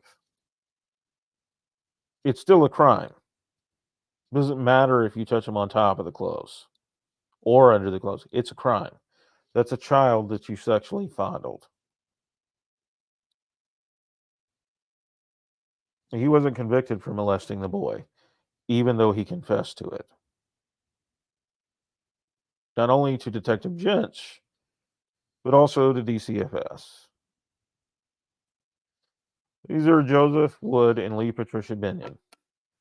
They're the owners of Horseshoe Mountain Pottery in Spring City, Utah, and Mom Stuff, which is Lee's home business making soaps and salves and skincare products.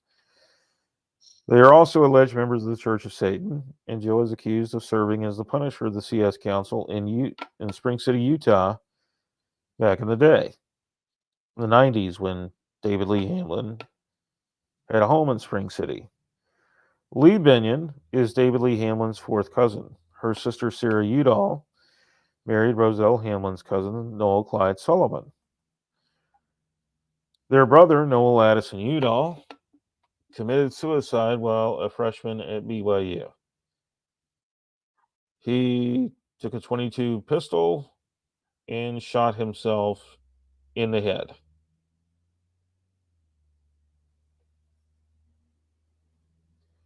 So this was back in 1967. He did so in a parking lot in town. They don't have an exact address. But for whatever reason, Noel Udall decided at 18 years of age, while attending BYU, to pull into a parking lot in town and shoot himself in the right side of his head with a .22 pistol. That's the death certificate, so we know that that's what happened. These are memories of Noel Udall from his brothers and his sister Sarah. I went to Europe in the summer of 1963. I think it was a year later when our parents sent him over to Europe. I graduated in 1965, and I was still at home when he became ill, so it would have been the winter of 64 to summer of 65. I was home long enough for my father to talk to me one day and say something to the effect of, "I am not ignoring you. I love you, but your brother is having some real problems, and he is going to require all the attention I can give to the family. Please understand I am not going to try to avoid you, but I will not be able to be with you that much." He got into some bad things on his trip to Europe.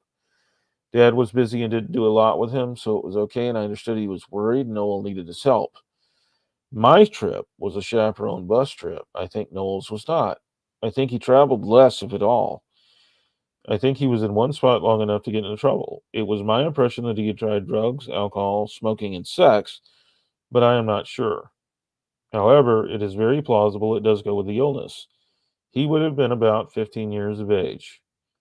Bipolar disease comes out most often in teens and 20s, often associated with puberty.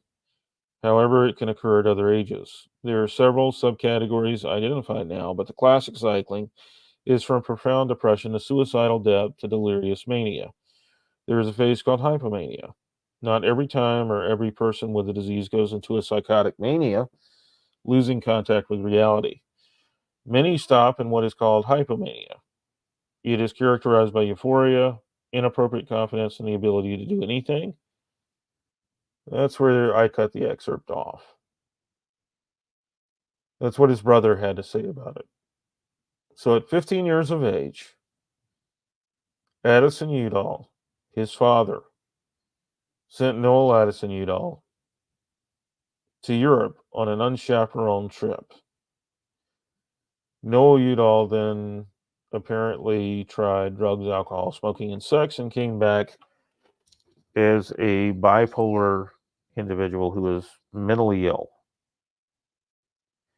3 years later, he would pull into the parking lot in Provo, Utah, while a freshman at BYU, and shoot himself in the head with a .22 pistol. This is Sarah Udall Sullivan, her memory of it. When Dad helped me understand Noel's suicide and comforted me that I would not commit suicide just because I was turning 18 someday, he explained that not only does every family have a drunk uncle, someone in jail, a horse thief, etc., and someone with mental illness. In our family, they had a son with mental illness. And then he explained in detail all day Mom and Dad had been doing for Noel throughout the years. Yes, the horse analogy about Mason is what I said. But I let him go, not just so he could find himself, but one can't expect a person to want to return if they felt they were never let go. She has a son named Mason Sullivan. And she's directly connecting it to the horse thief analogy. Odd. Yes. About Elder and Sister Hales, they actually gave Noel and me marriage advice early on in our marriage. Later, after Noel had died, Elder Hales, the presiding bishop of the church, gave me the other advice. Also, I had the impression that I would die soon after or around the time that Elder Hales dies, not when Clyde dies. About the memory with Michael Sullivan telling me that kindred spirits had come to welcome Noel. He used the term pirates, not priests. That is why I was upset until the Lord told me kindred spirits would have been better explained as explorers. I'm not sure what the story about the evil spirit is. Just delete that. When I experienced the evil spirits in New Orleans, I did not receive the knowledge that I would be a widow within the year. It was only after the fact.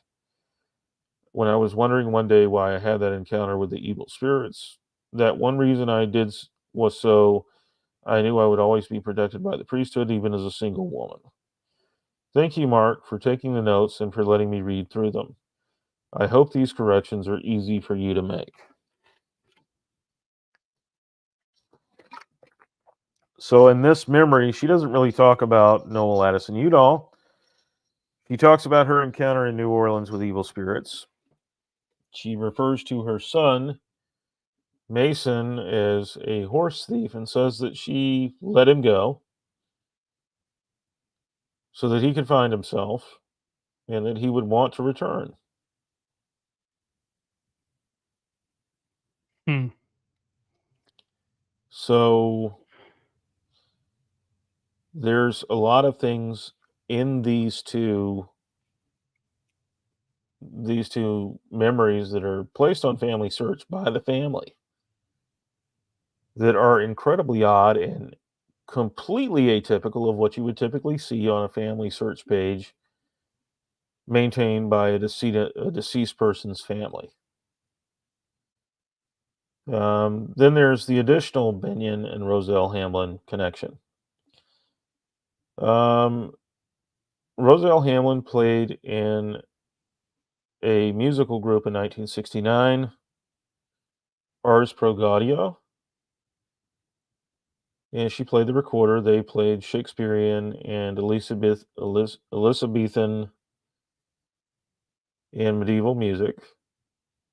In the article where their performance at the Shakespeare Festival in Cedar City is being publicized, states the following: Roselle Anderson started early on piano with her mother as a teacher, in a special summer with her grandfather, Garrett Young Jr., and is presently studying from Francine Benyon.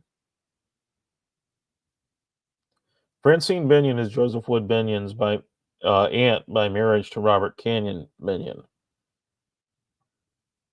By December of 1969, just months after her performance at the Shakespeare Festival, Roselle Anderson was sent to live with her uncle and aunt, Dr. Clyde Sullivan and Nola DeYoung, in Scarsdale, New York. This is the middle of her senior year of high school. She graduated from high school in Scarsdale. So in the middle of her senior year, less than 4 months after she performs in a musical group at the Shakespeare Festival in Cedar City, she is withdrawn from her high school in Provo, sent eastward to Scarsdale, New York to reside with her uncle, a clinical psychologist, Dr. Clyde Sullivan, and her aunt Nola DeYoung, where she finishes high school and then returns that summer in time to enter Brigham Young University for the second summer term. And guess who shows up in Scarsdale, New York to complete his doctorate work? David Lee Hamlin. Interesting. In Wow. the 1980s, David Lee Hamlin performed his postgraduate work at Cornell University Medical Center in White Plains. He's the Westchester division of Cornell University Medical Center. He was working. That real quick, that hospital is very well known to be a limited hangout for CIA connections. So. Yes. So You're looking at that connection, and the only Mormon meeting house in southern Westchester was at 60 Wayside Lane in Scarsdale. Of course it So was. while he's working at Samaritan Counseling Center on the Sound, he's teaching the seminary class for Latter-day Saint high school students in Scarsdale. So 23 high school students, or 25 high school students,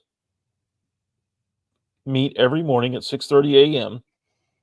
before school with David Lee Hamlin, a man who's earning his PhD in clinical psychology from the University of Arizona and doing his postgraduate work at Cornell University Medical Center and also at Samaritan Counseling Center on the Sound. He's living in Port Chester, New York at 77 Terrain Avenue. And his daughters, in their victim statements, allege that all 3 units at 77 Terrain Avenue, every tenant was a member of the Church of Satan. In fact, what they state is the CS members move into areas where the CS has an existing presence so that they can be safe or safer to practice their religion. In the 60s, Clyde Everett Sullivan and Nola DeYoung were living in Scarsdale. 20 years later, David Lee Hamlin and Roselle Hamlin would come there with their daughters, Rachel and Eliza. They would give birth to Catherine Hamlin while in Port Chester, New York. And they would attend the same ward or the same meeting house at 60 Wayside Lane in Scarsdale. They were not the only ones. During this time, Gordon Bowen, the alleged High Council Punisher for the Salt Lake City High Council of the Church of Satan, he was working as an advertising executive in New York, and he was living in this area and attending church at the ward in Scarsdale. Craig and Susan Christensen had also followed David Lee Hamlin to New York to work. Craig was earning his graduate degree as well. Lincoln Kevin Kelly and Khalil Kelly were also in New York at the time. Kevin Kelly had worked with Gordon Stewart Bowen at Bonneville before Gordon was fired from Bonneville Communications.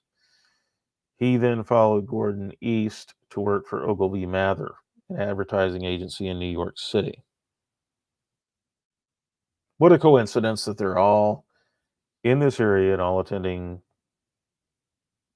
this meeting house. And that David Lee Hamlin is actually teaching high school age children in the seminary at 6:30 in the morning. And his daughters allege that he was actively CS at this time and that he was raping and molesting them in their home at 77 Terrain Avenue and also at the hospital in White Plains. So here are some other major CS members. We're going to cover 2. The first is David Okerlund Levitt. He's the former Utah County and Juab County attorneys. In that capacity, he was the chief prosecutor for both of those counties. He's an alleged child trafficker. He, according to the Hamlin victim statements, bought a boy from the Greens, who was later sacrificed in the Church of Satan ordinance in Spring City, Utah. This would mean that he not only trafficked that boy, he participated in his murder. He's an alleged child rapist. He raped the Hamlin sisters at his home in Nephi and elsewhere. He allegedly patronized the Hamlin's parents' child prostitution business with his wife, Shalom Levitt. He illegally trafficked and fraudulently adopted Alessandra Fishing Hawk, a Northern Cheyenne girl, to the Northern Cheyenne Reservation in Montana. And he allegedly paid her mother, Tona Fishing Hawk, money to get Tona to cooperate with the adoption. He's on video talking about how he offered to facilitate the export of buffalo from the Northern Cheyenne Reservation to his government contacts in the Ukraine in order to get the tribal president, Lawrence J. Skills, back to intervene with tribal social services so that he could obtain custody of Alessandra Fishing Hawk that same day. There's a federal law called the Indian Child Welfare Act ICWA, and it prioritizes adoption of Native children by their Native American relatives. David Lee Hamlin is not an enrolled member of any Indian tribe. He has no Native American blood to speak of, and he is not Alessandra Fishing Hawk's relative at all.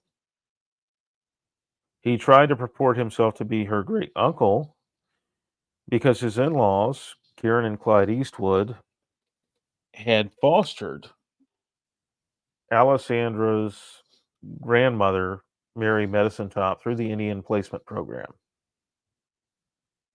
The Eastwoods also, when Mary Medicine Top became addicted to drugs, fostered Mary's children, Darwin, Justin, and Tona Fishing Hawk. Foster placements do not create a legal familial relationship either for the Eastwoods and certainly not for their son-in-law, David Okerlund Levitt. But Lawrence Chase Kilspack wrote a letter to the district court in Provo handling the adoption, stating that the Northern Cheyenne tribe of Montana considered David Levitt to be Alessandra Fishing Hawk's uncle. He had no statutory or legal authority to do that or to make that determination. And that determination is a matter of law, both under state law, federal law, and the Northern Cheyenne's own law and order code. That's their statutory code. As a matter of law, according to all three bodies of law, is wrong. David Okerlund Levitt has no familial relationship, no legal familial relationship to Alessandra Fishing Hawk that would qualify him to adopt her or even foster her under ICWA. Additionally, tribal courts have exclusive jurisdictions under ICWA with respect to the adoption of Native children who are enrolled members of a Native tribe, which Alessandra Fishing Hawk was. She was an enrolled member of the Northern Cheyenne tribe of Montana. Her adoption should have been handled by the tribal courts there, but because David Lee Hamlin showed up on the reservation, walked into Jace Kilsback's office, offered him his contacts in the Ukraine to export buffalo from the tribe's reservation to the Ukraine via a bilateral agreement. That's a bribe. It's a quid pro quo. Jace Kilsback made the call to Tribal Social Services, so the Levitts are friend of the tribe. Give them Alessandra. And Alessandra was turned over to the custody of David Levitt illegally. And when you transport a child across state lines illegally, that's trafficking. So he's guilty of that with respect to Alessandra Fishing Hawk as well. Additionally, he bribed a public official under U.S. code. He offered Jace Kilsback a quid pro quo, an inducement. He offered him something of value to compel him to intercede so that he could take custody of Alessandra Fishing Hawk.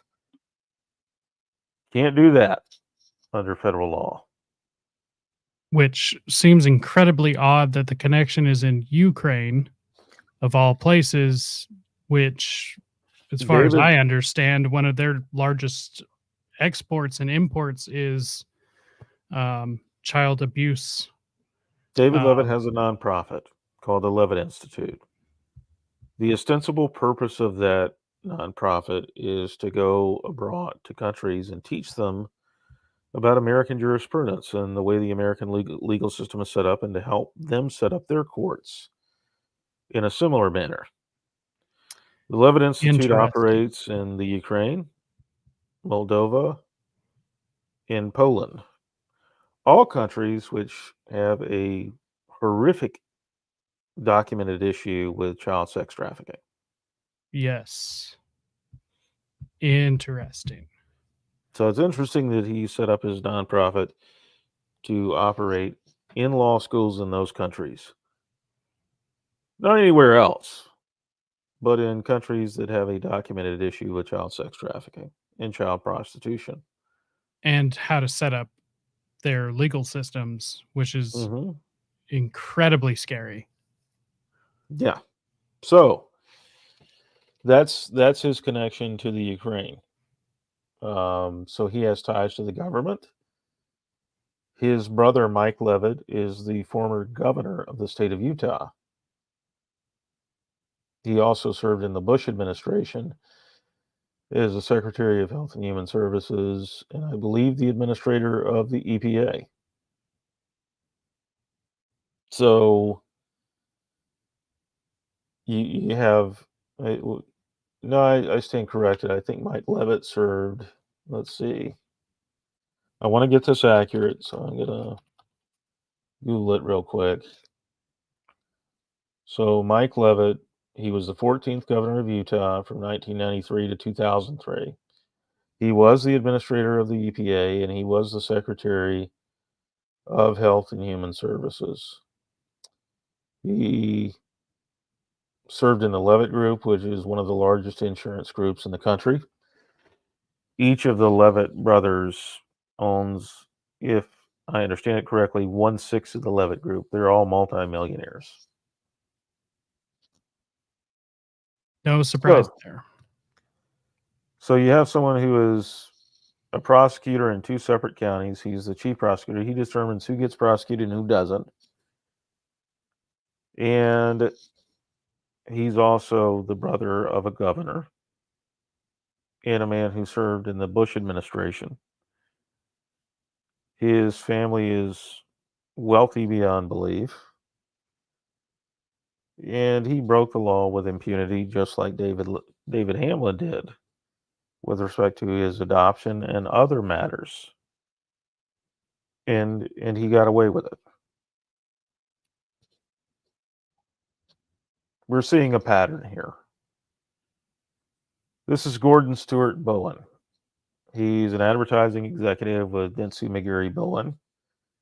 He founded McGarry Bowen. Previously, he had worked at Ogilvy Mather, Bonneville Communications, and McCann Advertising. He is an alleged CS High Council Punisher operating out of Salt Lake City, Utah, under Master Mayhem, who was unidentified. This is according to the Hamlin victim statements. During his divorce from Barbara Timothy, Bowen's journals revealed that he believed his sins were foreordained so that he could learn the secret codes and combinations necessary to complete a mission within the Church of Jesus Christ of Latter-day Saints. He made thousands of calls to gay escort services, including calls while he had his infant daughter Lily with him in a hotel room. He said in his divorce that he did not recall if one of the gay escorts that he had called showed up while Lily was in the room with him. His ex-secretary, Michelle Avantorio, claimed that Bowen was trafficking boys from Utah to New York to stay with him while he was living there in the 80s as an advertising executive. One of these boys was hanging around in the workplace cafeteria. When she asked him what he was doing there, he allegedly told her that Gordon Bowen had told him that he would pay for his dental work to fix his teeth if he would stay in Bowen's apartment with him. This is a 16-year-old boy, according to Michelle Avantorio. Michelle Avantorio also alleged that after a dinner with Gordon Bowen that she had at his apartment with her boyfriend went back upstairs to return something to Gordon Bowen. And Gordon told him, "I was hoping you would come back up here and rape me." Charming. Yes. Very charming. While in New York, Gordon Bowen's ex-girlfriend, his girlfriend at the time actually, found gay pornography in his apartment and confronted him about it. Bowen was Hamlin's patient in New York at first and also in Utah. The Hamlin sisters alleged that they had performed at Bowen's home for Church of Satan members during parties. So the elites of the CS in Salt Lake City, the wealthiest members, the most prominent in business and the arts, would attend parties at Bowen's home. And the Hamlin sisters would perform on the harp at those parties. They allege that their parents used those parties to advertise the child prostitution, child pornography services that they were forced to perform in. They allege that Gordon Bowen raped them repeatedly on multiple occasions. As I said, Gordon Bowen was David Lee Hamlin's patient in New York and in Utah, and he retained Hamlin to exorcise the female spirits he believed were responsible for his homosexuality. So while at Bonneville in the 80s, like the early 80s, Gordon Bowen told his coworkers that evil spirits were attacking him in his home. They were destroying his home, like wrecking the furniture, throwing lamps, attacking him physically. And he got his bishop to exorcise his home and to perform a blessing, but he insisted that his male coworkers accompany him to his home and spend the night sleeping in the same bed with him in order to ward off the evil spirits. And during those sleepovers, he would reach over and attempt to fondle his coworkers. This is a pattern of behavior that continued throughout the 80s. Bowen would repeatedly book hotel rooms that only had one bed on business trips and insist that he and his male coworkers or associates would have to share a bed. And during the night, he would reach over their bodies and try to fondle their genitalia. That's sexual assault. This is what the Hamlin sisters allege about Bowen in their victim statements. I'll read you one, and this is the graphic portion. Rosie had been very concerned about what was happening with the divorce and trial, etc. They, that would be David and Rosie, wrote love letters back and forth to each other for a time. Both David and Rosie were in trouble with the High Council Richard was on. That's the grandfather, Richard Lloyd Anderson. One night, Rosie told me that all of us, my sisters and I included, were in danger of being punished. She said that we had to go visit Gordon Bowen with offerings, us, and maybe he would be pacified and not go after us. I knew Gordon's reputation and was terrified we were going to see him. So she names Janae Jones, Janae's daughter, and several other girls, who all drove up in separate cars to Gordon Bowen's home. They prepared a meal for Gordon. Roselle sent Rachel upstairs with the order not to come out of the bedroom and to do anything and everything Gordon Bowen told me to do. I sat on the bed and stared at the floor. When Gordon finally came in, it seemed very late. He became very violent and enraged as he raped me vaginally. Then he told me not to move, and he got a small leather bundle that he brought in the room with him. It had a leather tie. He unrolled it to reveal a set of small, strangely shaped knives. He described each one to me, how sharp they were. He showed me by barely touching it to one of my fingers and how easily it cut and started bleeding right away. He described how he used them on disobedient young women to skin and fillet them, among other things. He told me that I was never to tell anyone I had been at his house that night. After he left the room, I held my finger until it stopped bleeding. I cried as I heard my sisters crying and a lot of other sounds, voices, laughing, animal-like sounds, and screaming throughout the night. This is the second instance,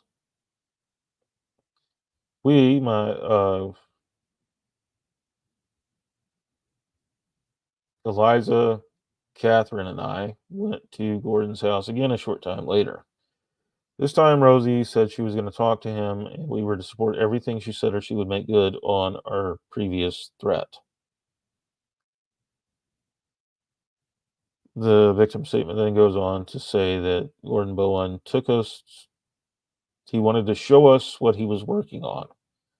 Talked about how much he loved his work for the Church of Satan. He took us to his work area, and I became overwhelmed with what I saw.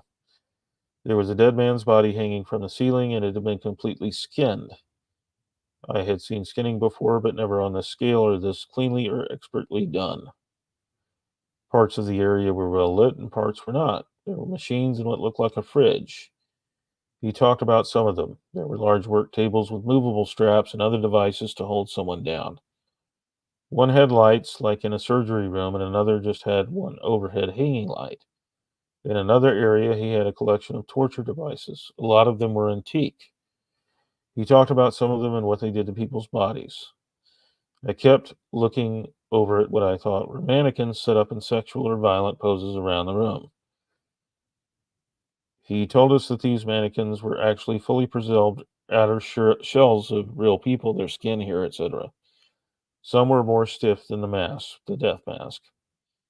He had sewn some seams so another person could wear them. They were hung over posable wire bodies. Gordon put on the full skin of a man with the crotch cut out and raped me anally, praising Lucifer. He made me wear another man's skin that had no hands and feet and the crotch cut open. He did this with my sister at different times and also made my sisters, he made us do sexual acts on each other with the skins on. He told us he could make Lucifer's spirits move the bodies around on their own. Demonstrated his torture devices. He would chain them to the wall in shackles. He made them wear a dog skin and lick him, give him oral sex and bark like a dog. He made me lift my leg and pee on my sister. Then he called me a bad dog, whipped me with chains, and took the skin off me. Put me in a small wooden box.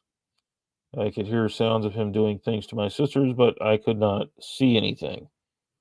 The air was hot, and the space was so small and tight, I could barely move my body. My arms and legs went to sleep and were extremely painful. I wish we could all die. When he took me out, I couldn't feel my legs and fell on the floor. I lay there until the feeling came back in my legs. Once in a while, he went out, and several times Rosie brought him food to the door on a tray, not for us. Once he worked on one of his dead bodies and made us watch what he was doing. We were not allowed out until the afternoon of the next day. We had urinated at his commander by accident, and he had urinated and ejaculated all over us throughout the night. He had put other fluids from his work area on us. Our bodies had red marks all over them and were already showing bruises. My vagina and anus stung. Rosie put towels on the seats of the car, disgusted by how gross we were. No one wanted to sit in the front with Redacted or Rosie, and no one talked on the way home. Rosie and I put Eliza and Catherine in the same seat belt in the middle seat. A day or two later, in the middle of the night, Rosie woke me up, and she and David grilled me along on every detail of the experience.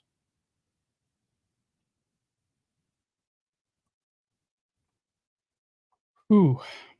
In his divorce, Gordon Bowen's two stepsons accused him of sexually abusing them. They also claimed that he had flown David Lee Hamlin and Kissy Watkins to New York while they were in his apartment. They were supposed to be going on a trip to Europe. Gordon confiscated their driver's license and passports and forced them to stay in the apartment with David Lee Hamlin and Kissy Watkins, who, over a number of days, attempted to convince the boys that their mother, Barbara Timothy, was crazy and that she was wrong for wanting to divorce Gordon, and that she was in the wrong for saying that Gordon's homosexuality was problematic.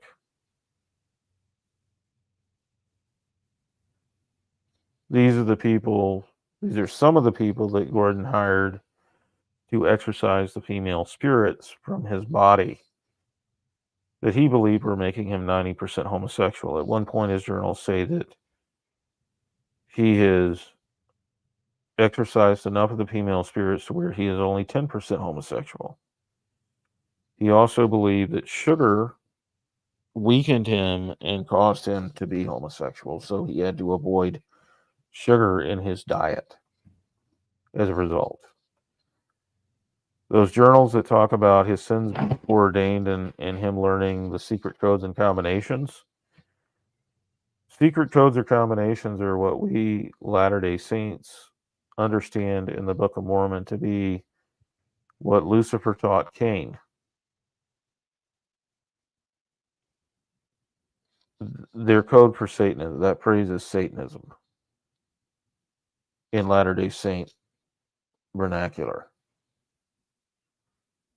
That in order to obtain power, Cain was taught the secret codes and combinations by Satan. So it's extraordinary that Gordon Bowen has that in his journal. It is also extraordinary that even though he was excommunicated in 2003, the church still consults with him on public relations matters.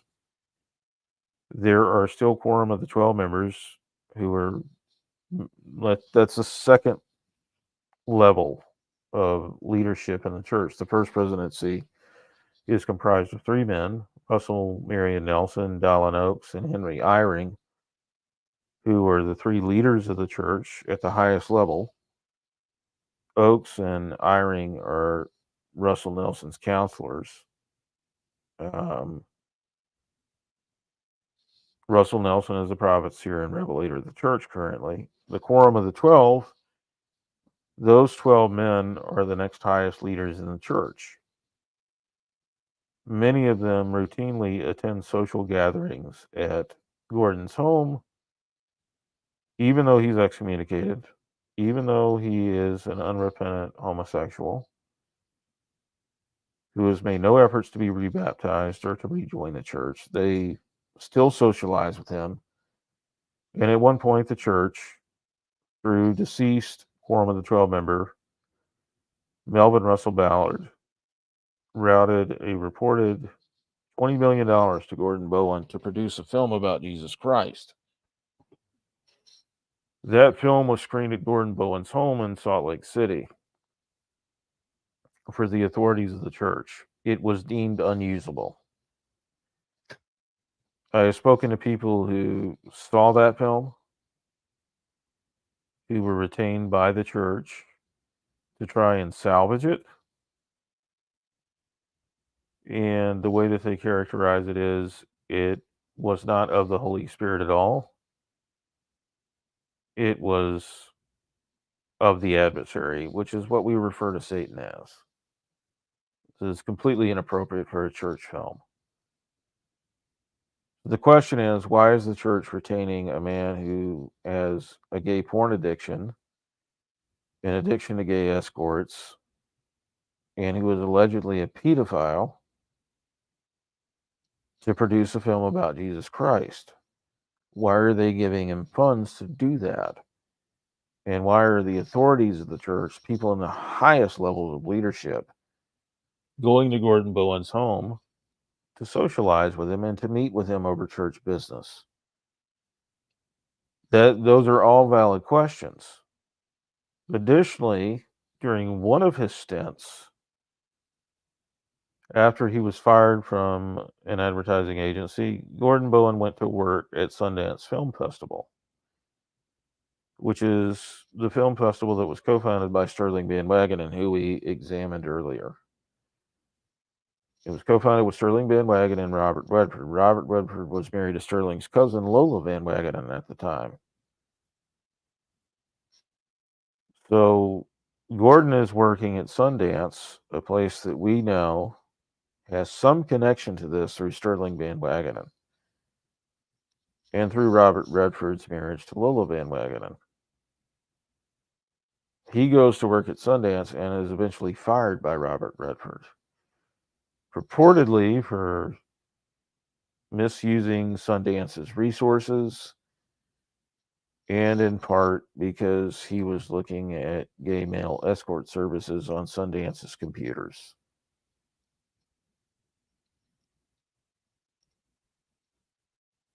Interesting. Could only pretty simple to lead to the conclusion of what he was doing with these funds. Yes. So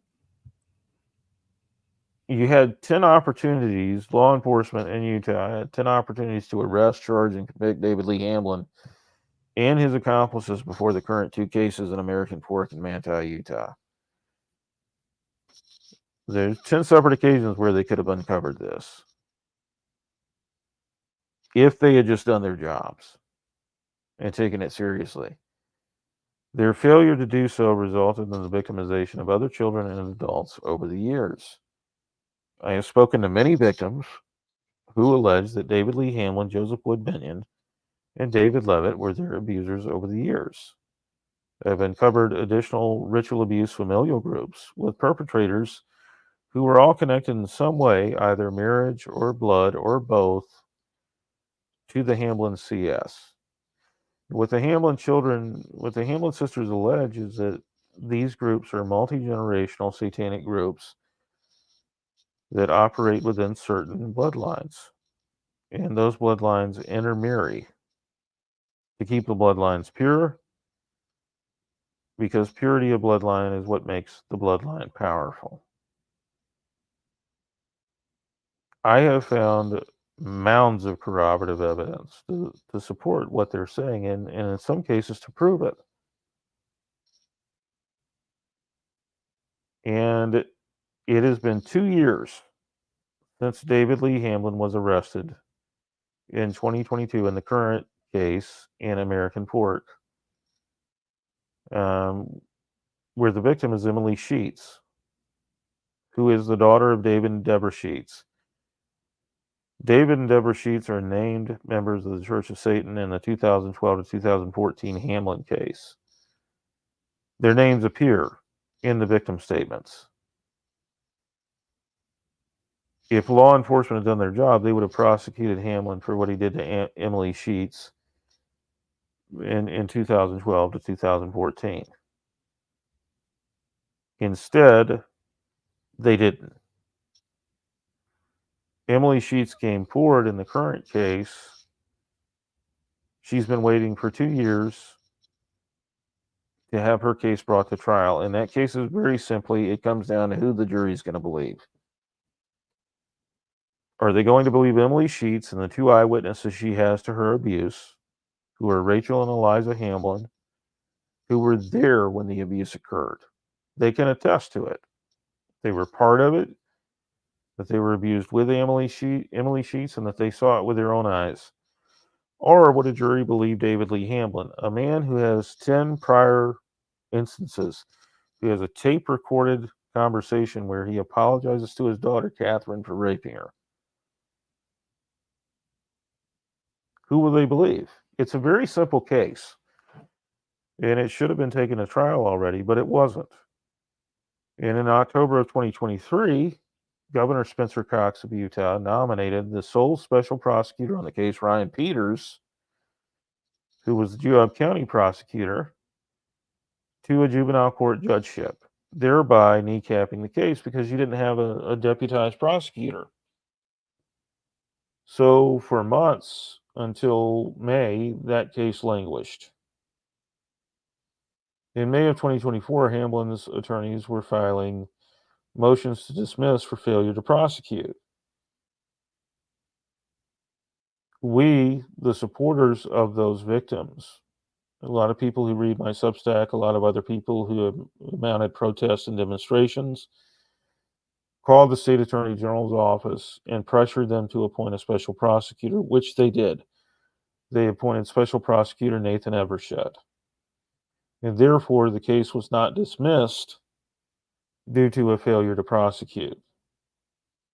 However, over the course of that case, the prosecution did not turn over discovery to David Lee Hamlin's attorneys, thereby giving them another grounds to file for motions to dismiss. Now, in the lead up to this case, before Hamlin was even arrested, during an interview, someone with the state attorney general's office held up a binder that is, 4 or 5 inches thick and said, "This is the discovery I have in the Hamlin case."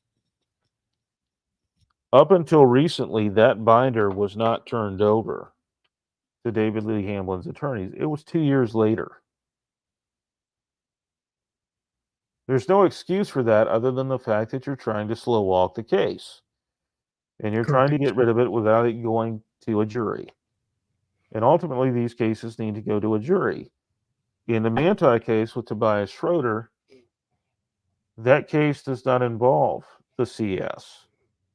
Tobias Schroeder's allegations are strictly related to the therapy sessions where he was abused as David Lee Hamlin's patient. That case should have gone to trial. It hasn't. Tobias Schroeder has missed work multiple times to go down to Manti from Salt Lake City to attend evidentiary hearings that are again and again postponed months down the road. Tobias Schroeder's family lived in Spring City, and the Schroeder children are named in the Hamlin victim statements as participants in a game that the adults of the Church of Satan would play called No Bears Out Tonight. In that game, the children would form a line where they're holding on to each other. And so there are no bears out tonight. Papa shot them all with his gun last night, and the adults would come out of the dark and snatch the kids up. Rachel Lee Hamlin alleged that a man named Paul Larson, who's a CS member, snatched her up during one of those games of No Bears Out Tonight, took her to the bunkhouse on the back of her parents' property, and raped her. That's what these adults were up to during these games. The Schroeder children are named as participants in those games. Anya Schroeder attended sweat lodges conducted by Joe Binion as a teenage girl. She came home upset from one of those ceremonies, and she said they're not what they appear to be. Those ceremonies are evil. She did not elaborate further, and her siblings and her parents did not press her to elaborate further. She simply stopped going to Binion sweat lodges. She later committed suicide. Her brother Gilbert Schroeder also committed suicide. So you've got two siblings within that same family group who committed suicide, who have an association with the CS in Spring City. You got a third sibling who was treated by David Lee Hamlin. He's the youngest member of the family, who's part of a criminal case against Hamlin related to sexual abuse that Hamlin subjected him to while Hamlin was his psychologist. And who recommended David Lee Hamlin to Tobias Schroeder's parents as a psychologist? Joseph Wood Binion, Hamlin's alleged accomplice and the punisher in the Church of Satan, who allegedly burns the bodies of murder victims in his kiln at Horseshoe Mountain Pottery. His wife, Lee, mixes the ashes from those victims, apparently, in her homemade soap. That's in the Hamlin victim statements. Wonderful. Yes. It's incredible to me because going with these allegations being true, there is no wonder why it has not been brought to trial. There's ties all the way up through local government, state government, through the church itself. And there's the three pillars that you would need to not ever have this thing go public. Yeah, the reason David Lee Hamlin would be able to avoid culpability is in the course of running a child prostitution and child porn business, he would have compromising material on very prominent Latter-day Saints who would be in positions to intercede on his behalf to limit their own exposure. And the Hamlin sisters, in their victim statements, state that they were told that the CS has gatekeepers throughout the state of Utah who are in position to intercept any threat to the Church of Satan. These are attorneys, prosecutors, judges, doctors, psychologists, politicians, church officials. The Church of Satan is embedded in all aspects of the Utah establishment. That's what the parents were saying to their daughters. That's what they were advertising to them. When you look at the fact that David Levitt was a county prosecutor in 2 counties, when you look at his record as Utah County prosecutor, he disbanded the Special Victims Unit of the Utah County Attorney's Office. These were the prosecutors who specialized in prosecuting sex crimes. The reality is, I can show you that between 2012 and 2021 or so, in Utah County, well, in the state of Utah, you had over 13,000 reports of rape filed with the police. Under 350 of those resulted in a conviction. So you have a less than 3% conviction rate in the state of Utah for rape. That stands to reason. Doesn't matter if it's ritual abuse rape. It doesn't matter if it's non-ritual abuse rape. If you're raped in the state of Utah, your assailant has statistically a 97 out of 100 chance of never going to trial or being convicted for it. That's abysmal. That doesn't happen unless it's something that you want to happen. Correct. There were legal reforms proposed in the state of Utah a few years back with regards to affirmative consent. And what that meant very simply was that you entering into a sexual act, a purportedly consensual sexual act with another adult, would have to get affirmative consent. It would have to be explicitly stated. And if you didn't, and you could be held to have not obtained affirmative consent, and therefore the sex was non-consensual. This is important because in many cases, when rapists attack a victim, the victim freezes up and becomes nonverbal. That's a documented phenomenon. It's not uncommon. But because the victim doesn't scream and yell no, and because they're scared shitless of their assailant, and they don't physically resist because they're just frozen in fear, their rapist then makes the argument that's consent. How am I to know that they're not consenting? They didn't say no. They didn't try to fight me. Well, yes, because they're a 5'3" 120-pound female, and you're a 250-pound male. Or you're an adult female, and they're a male child. You know, you can't argue consent in that context because it's a child. They can't legally consent. But the principle is the same. Correct. You know, perpetrators of this type of abuse tend to be very intimidating and very, frightening to their victims. And the victims have a psychological and physical reaction where they sometimes freeze up and they can't speak because they're petrified. And they're put in the position of saying, I'm sorry I didn't have my wits about me while I was being raped to coherently, say, no, I don't want this. The guy physically and violently grabbed me, threw me down, got on top of me, ripped my clothes off, and had sex with me. There was no context in which we weren't on a date. There wasn't anything romantic going on. He just did it. But because affirmative consent is not the standard in the state of Utah, these individuals keep getting away with it, and prosecutors keep refusing to prosecute these cases.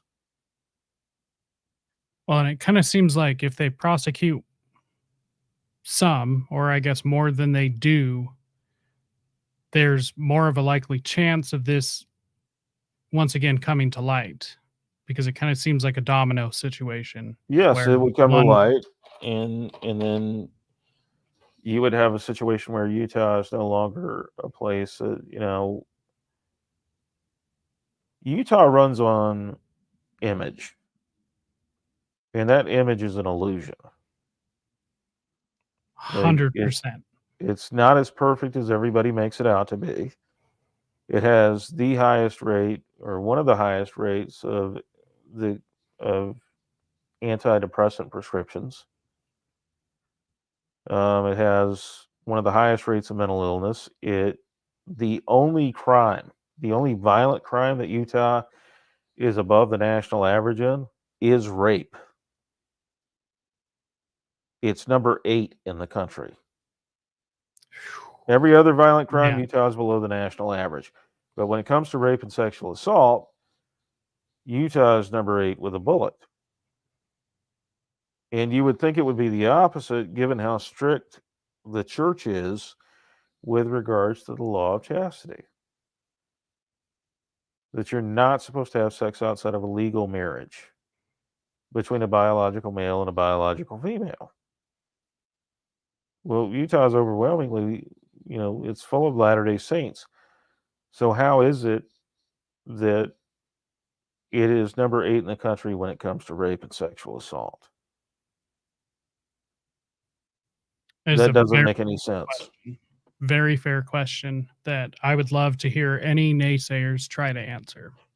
Yeah. So there is statistical evidence there to say that something is remiss in the state of Utah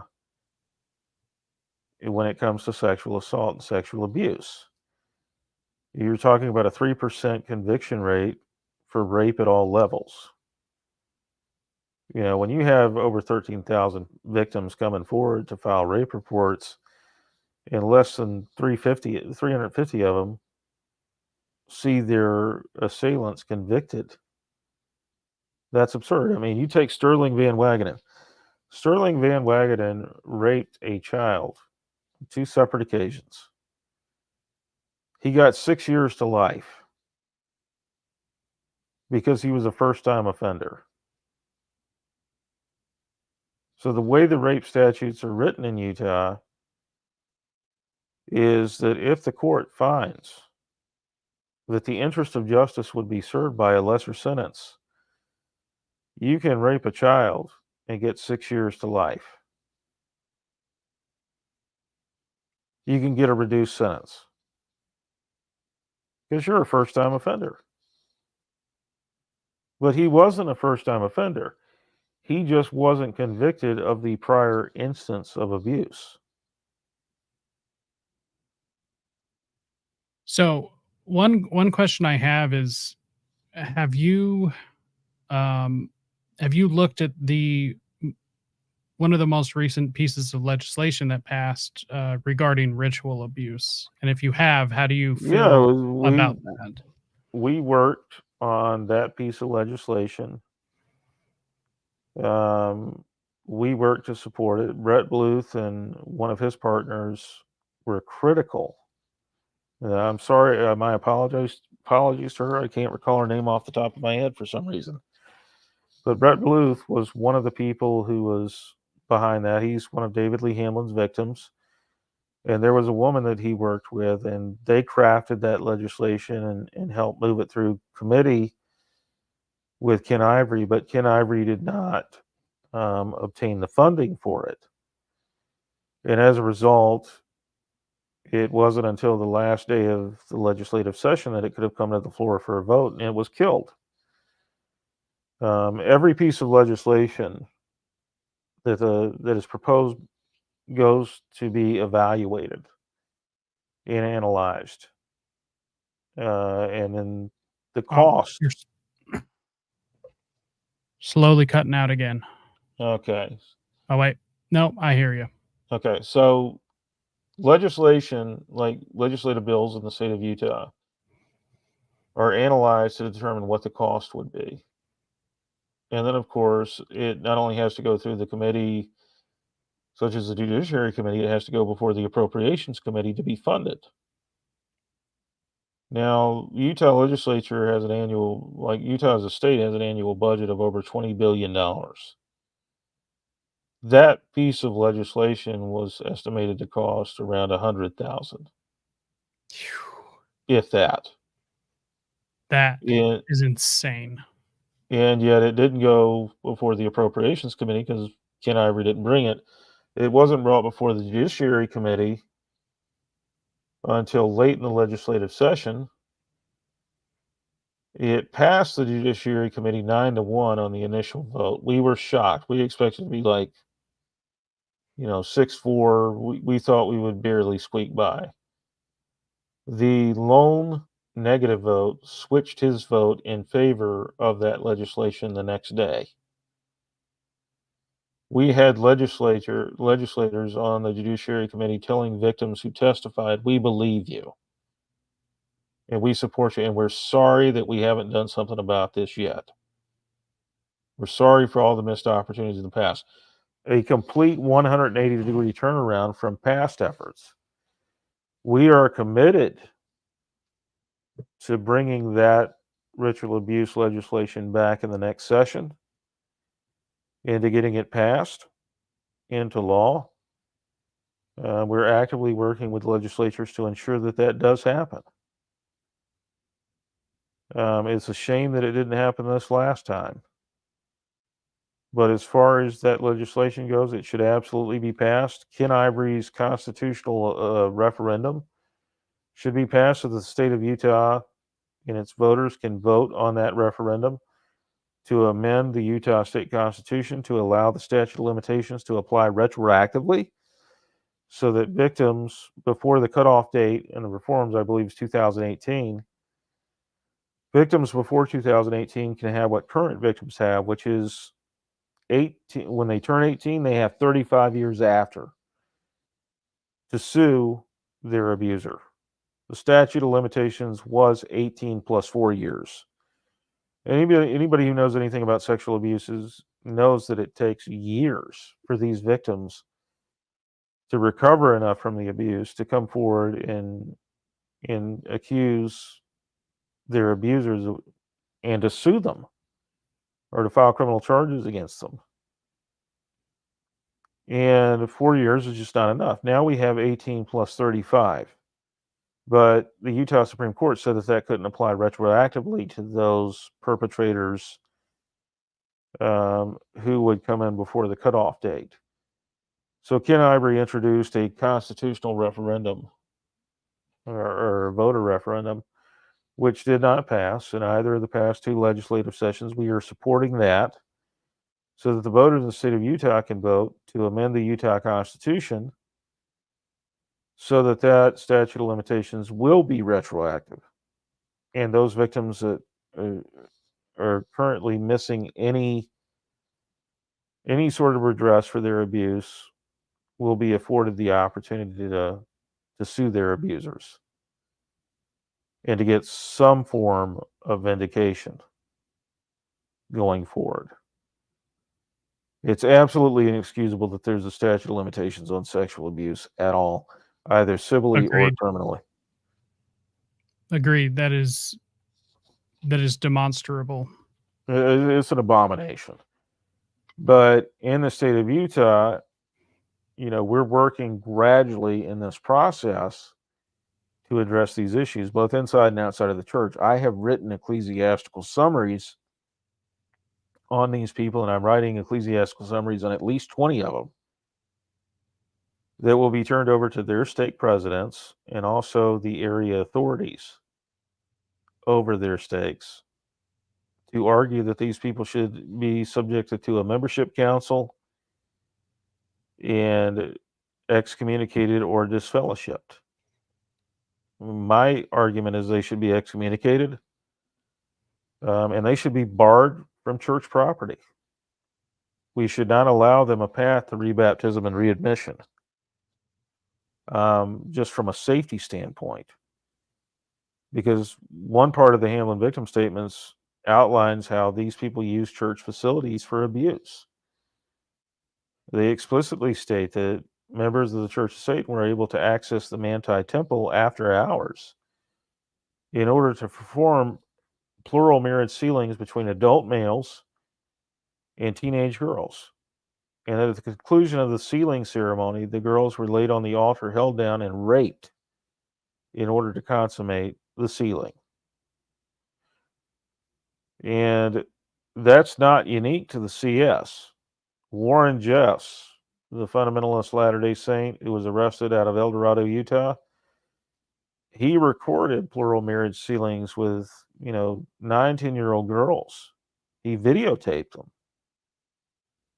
And at the conclusion of the sealing ceremony, where he was sealed to them in marriage, he raped them on the altar. This is something that these groups, these polygamous groups, seem to universally believe needs to occur at the conclusion of the sealing ceremony. Now, not all polygamous Mormons believe that, but a significant number of them do, and they do practice it, including the CS. And the CS very much promoted polygamy. They very much promoted plural marriage. It's just they could not do it legally, so the way that they did it was by marrying each other's daughters. Well, that is it is a lot to take in.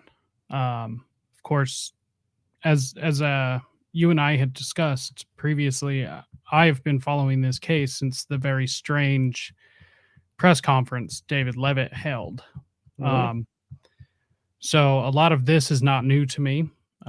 Some of it, a smaller portion of it is, but I'm sure to everyone listening, I mean this is a lot to Yeah, digest. David Levitt is the gift that keeps on giving.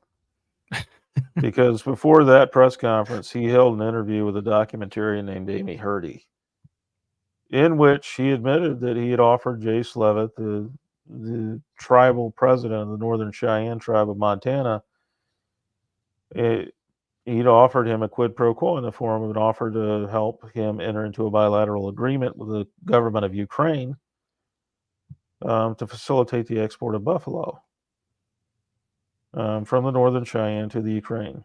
Jace Killsback allegedly later told an NBC News producer that Levitt had paid him $30,000.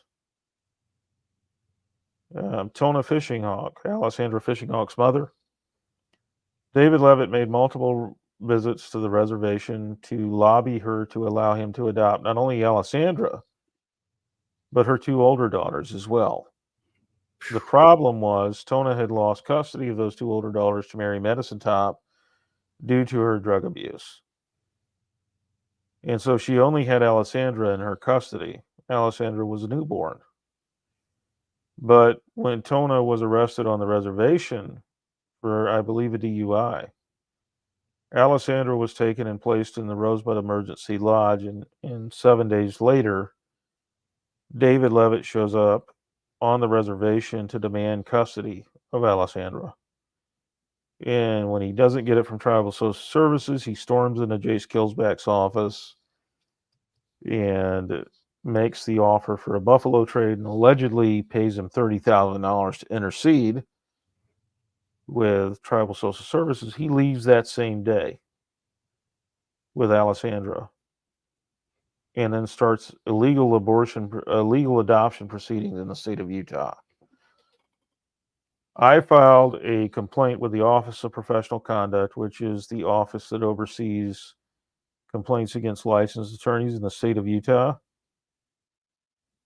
And I outlined the crimes that David Levitt had committed while an attorney and the various ways that he had abused his office.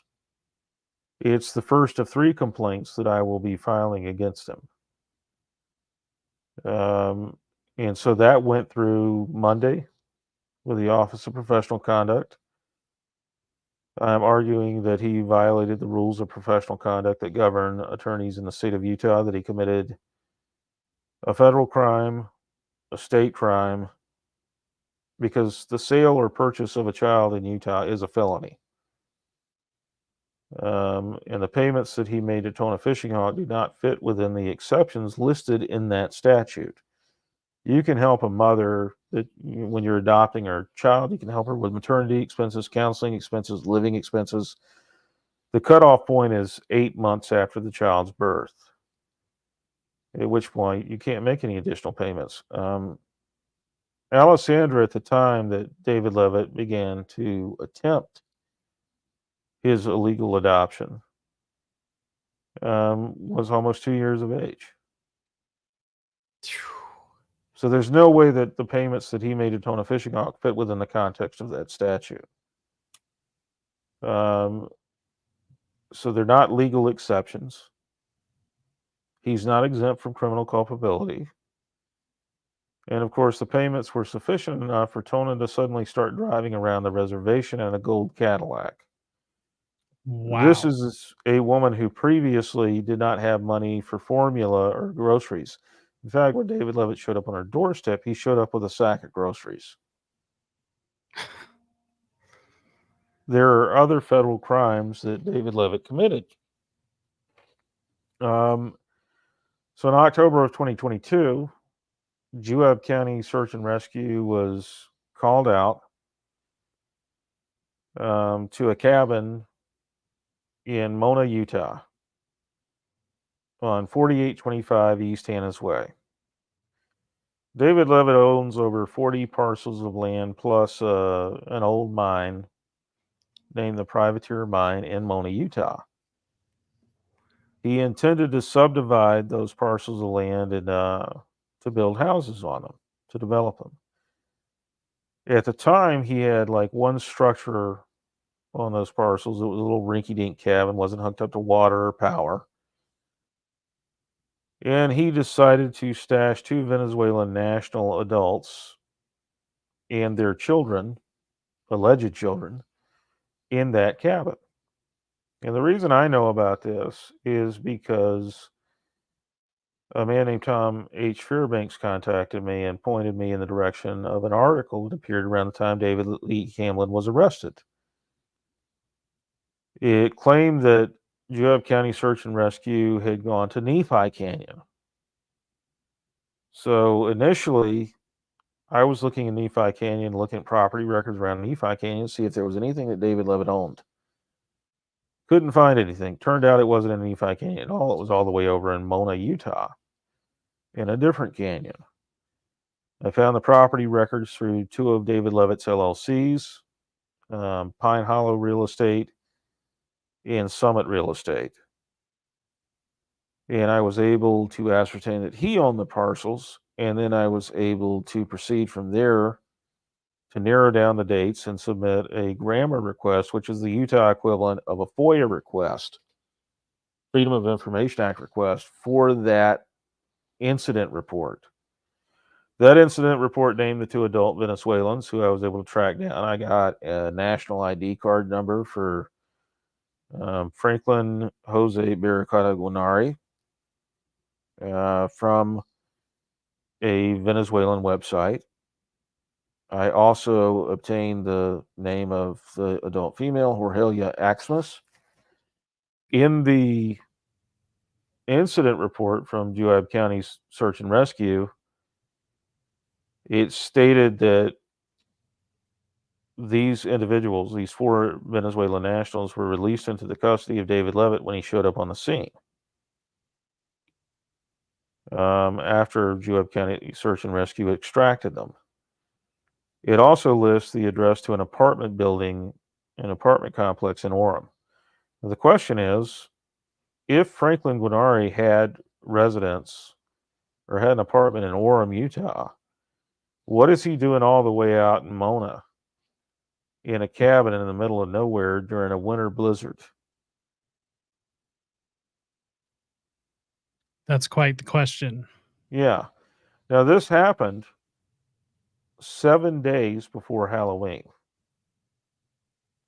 In the context of the allegations against David Levitt and the Church of Satan, the Hamlin sisters allege that the victims for sacrifices are procured from certain sources. One is polygamous groups that don't want the boys because the boys are in competition with the older men for brides.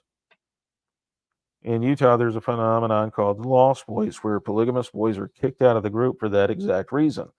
Once they outlive their usefulness for free labor and they're in competition with the older men of the group for teenage brides, they get thrown out.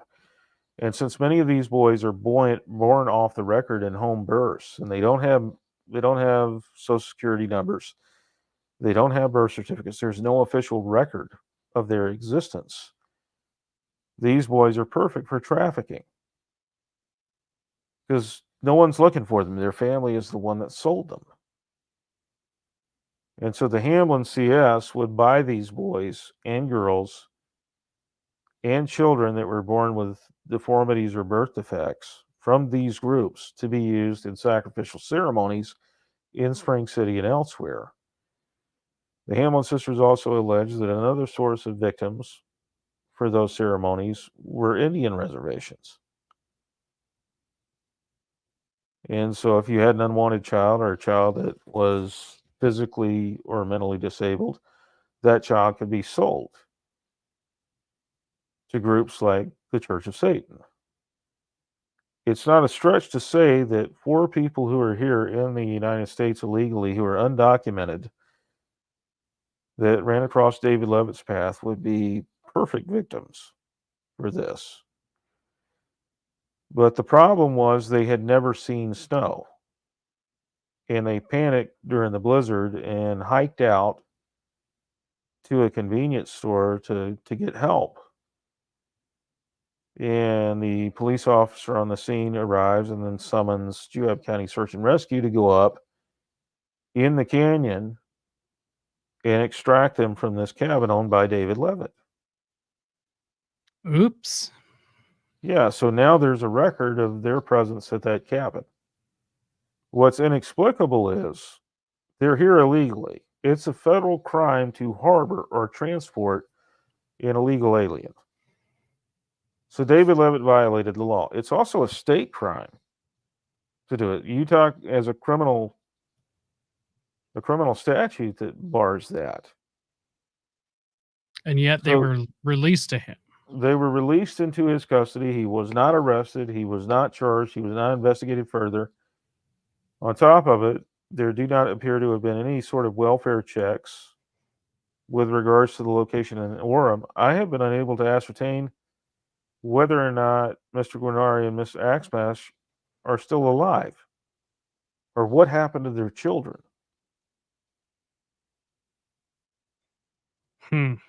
I filed multiple grammar requests. The Department of Public Safety has no record of any licenses or anything being issued to Mr. Guarnari or Miss Axmash. They have no police reports. The only report that I've been able to ascertain from the relevant jurisdictions is the incident report that I obtained from the Juab County Search and Rescue operation in October 2022. So that's David Levitt again committing a crime. I also have him on obstruction of justice with regards to Tona Fishing Hawk, the woman he purportedly bought Alessandra Fishing Hawk from. So in 2018, 2019, Tona had some issues with a drug arrest. She was arrested and she was brought up on charges in Provo. She was living with her mother, Mary Medicine Top, in Utah, with two of her minor daughters in Mary's house. And she had heroin and methamphetamines in the house, along with drug paraphernalia, and she left them on the floor of her closet. And her children could have got into it. So her mother, Mary, found it, panicked, called the police, and turned Tona in. Police searched the home, found it. She was charged with felony child endangerment, possession of drug paraphernalia, and possession of heroin and methamphetamines. David Levitt appears on the paperwork after the case is transferred to American Fork. Within a month, Tona Fishing Hawk negotiates a plea deal where the felony child endangerment charge is dropped to a misdemeanor, and she receives probation. She is to undergo a mental health evaluation as well as a drug evaluation. She is to establish permanent residency, make a permanent address, and to work at least part-time or enroll in school. She is to perform 15 hours of community service a week if she's not enrolled in school. She is to complete all recommended mental health treatment and all drug addiction treatment. She doesn't fulfill any of the terms of that probation. And by the end of the year, in November 2019, there's an arrest warrant issued for Tona. They don't know where she is. Adult probation and parole can't track her down they still haven't tracked her down. She turns up in Oklahoma in October 2022 while David Levitt is still the Utah County attorney. And she's arrested for domestic violence. Felony domestic violence. And her booking and release sheet reveals that she put down David Levitt as her contact. It shows that she made a call to him. He's the county attorney. She's a fugitive who violated her probation. She has an active warrant in his jurisdiction, Utah County. As an officer of the court, he would be obligated to report that to the court, report her whereabouts, and file for extradition. He didn't do that. Of course he didn't. Yeah. So Tona Fishing Hawk in that Oklahoma case skips court hearings over and over and over again. She eventually is incarcerated briefly.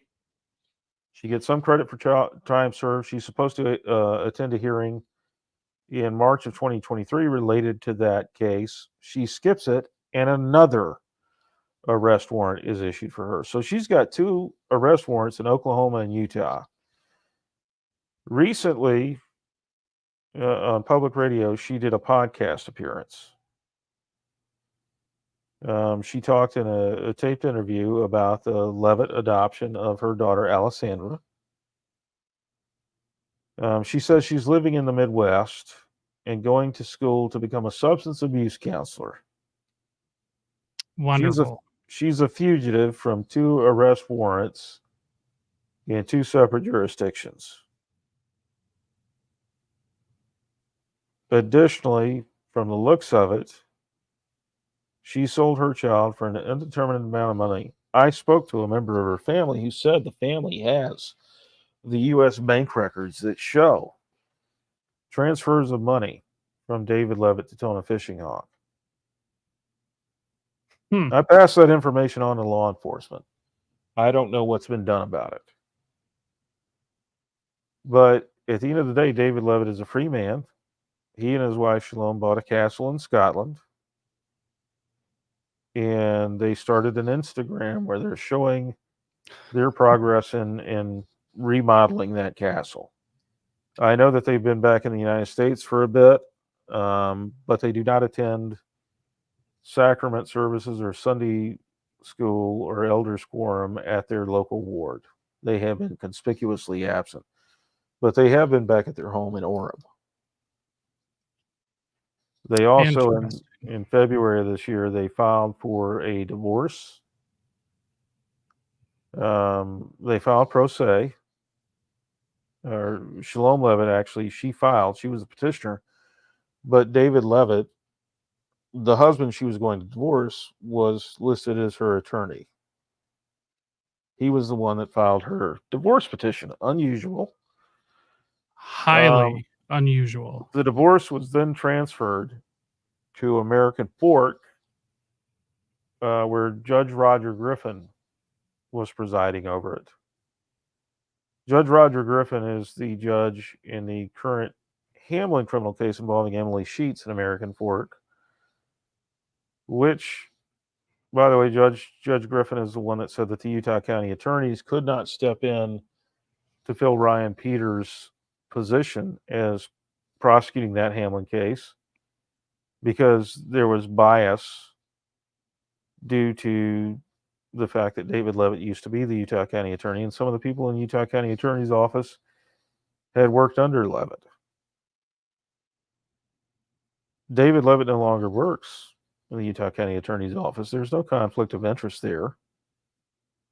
But Judge Roger Griffin rejected the motion to transfer it back to Utah County, which effectively meant that it had no prosecutor until we got Nathan Evershed appointed. One of the reasons that I focused on David Levitt is because he seems to be the main impediment to getting any forward progress in the Hamlin case. So it is my belief that tactically, if I can get Levitt out of the way through a criminal case, through disbarment, if I can remove him as an obstacle to this, progress will be made. And we'll see David Lee Hamlin go to trial. I firmly believe that the minute he's in front of a jury and a jury hears this, he's going to be convicted in both cases, the Emily Sheets case in American Fork and the Tobias Schroeder case in Manti, Utah.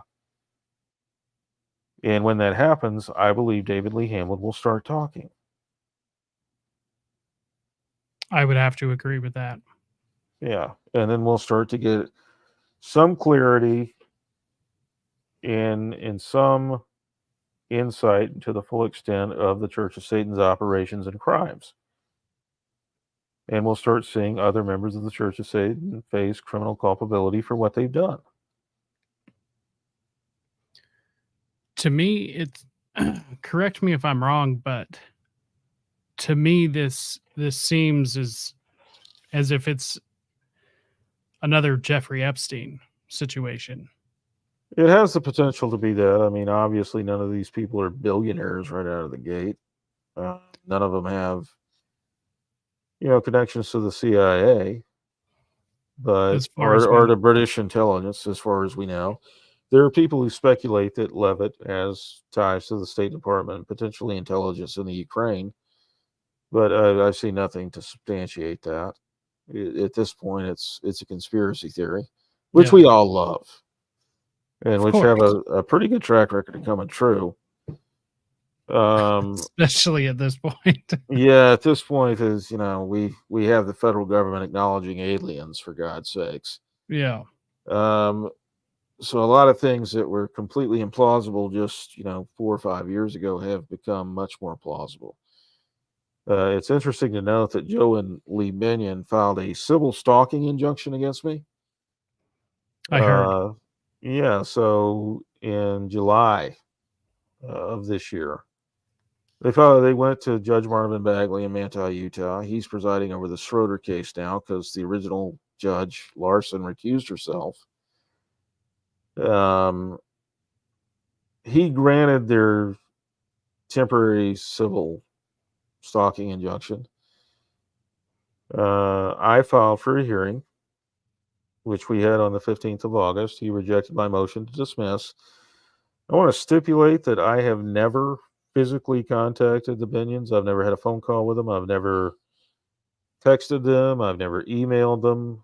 I've never encouraged anyone to call, text, or email them.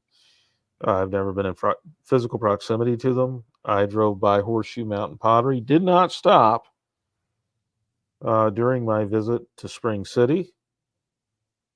I have never stepped foot on any property that they've owned or leased or been present on.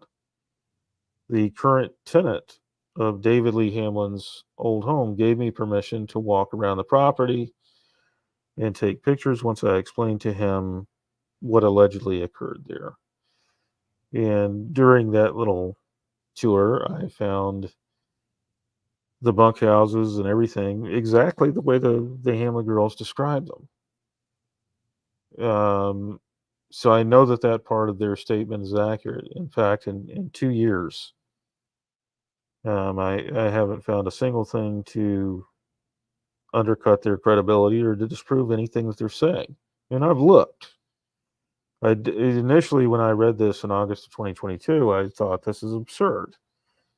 My initial review of these victim statements, they got 17 separate homicides described. It was impossible for me to believe that this group killed 17 separate people, at least over a 20-year period, and didn't get caught. Um, you know, some of the people, you could explain it away as they were polygamist boys who had been sold. They didn't have any official record of their existence, or they were unwanted Indian children. But others, like there was a male client of the child prostitution business that Catherine Hamlin said she killed in the Hamlin home in Provo. He would have had a family. He would have had like a missing persons report, potentially. There have been questions about where he disappeared to. And yet, apparently, these people are immune from any kind of criminal or civil culpability for what they've done. They're immune from exposure. Yeah, yet. I mean, we have a good chance, in my opinion, given that we now have a special prosecutor who's moving the case forward, who's actually getting discovery turned over and moving towards a trial. Hamlin's attorneys in the American Fork case now want to change a venue. Now, for 2 years, they've been complaining about the delays and the obfuscation, not turning over discovery and everything.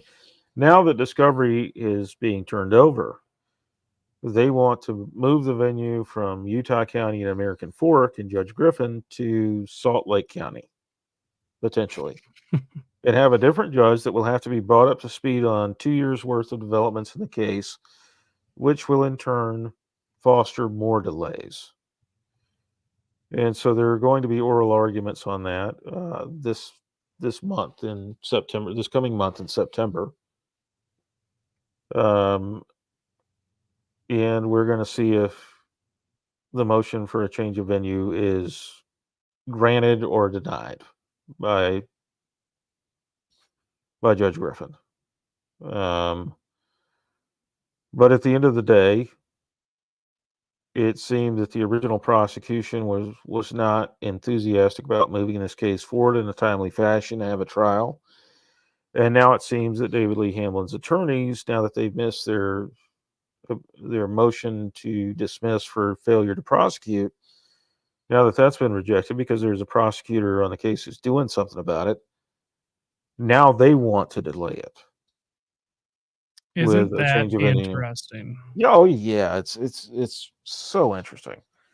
And of course, Marvin Bagley, when he granted Joanne Lee Binion's motion for an evidentiary hearing, he's retiring at the end of September 30th. He scheduled that evidentiary hearing for the middle of November. So I don't know who the judge is going to be. In his discovery request and written interrogatories, their attorney, Caleb Pruill, who's their son-in-law, he married their daughter, Zina Binion, who at Sunstone gave a symposium where she self-identified as a witch and a tarot card reader. Now, the Binions are still members of their ward in Spring City. They hold a calling. Callings in that ward. Joe Binion is one of the people who coordinates with the missionaries in Spring City. Their daughters have all left the church. Zina Binion, as I said, gave a symposium at Sunstone with a woman named Sarah Hanks, where she identified as a witch and talked about her journey from Mormonism to witchcraft and becoming a tarot reader. Lovely. Yeah. Exactly what you'd expect from a child who was raised in a multi-generation Latter-day Saint family. Just leaves the church, becomes a witch and a tarot card reader, and marries a guy named Caleb Pruill, who's an attorney, who was arrested while at BYU for blocking the entrance to a federal building in an anti-war protest. I honestly kind of made me like him. Yeah, I can get behind that.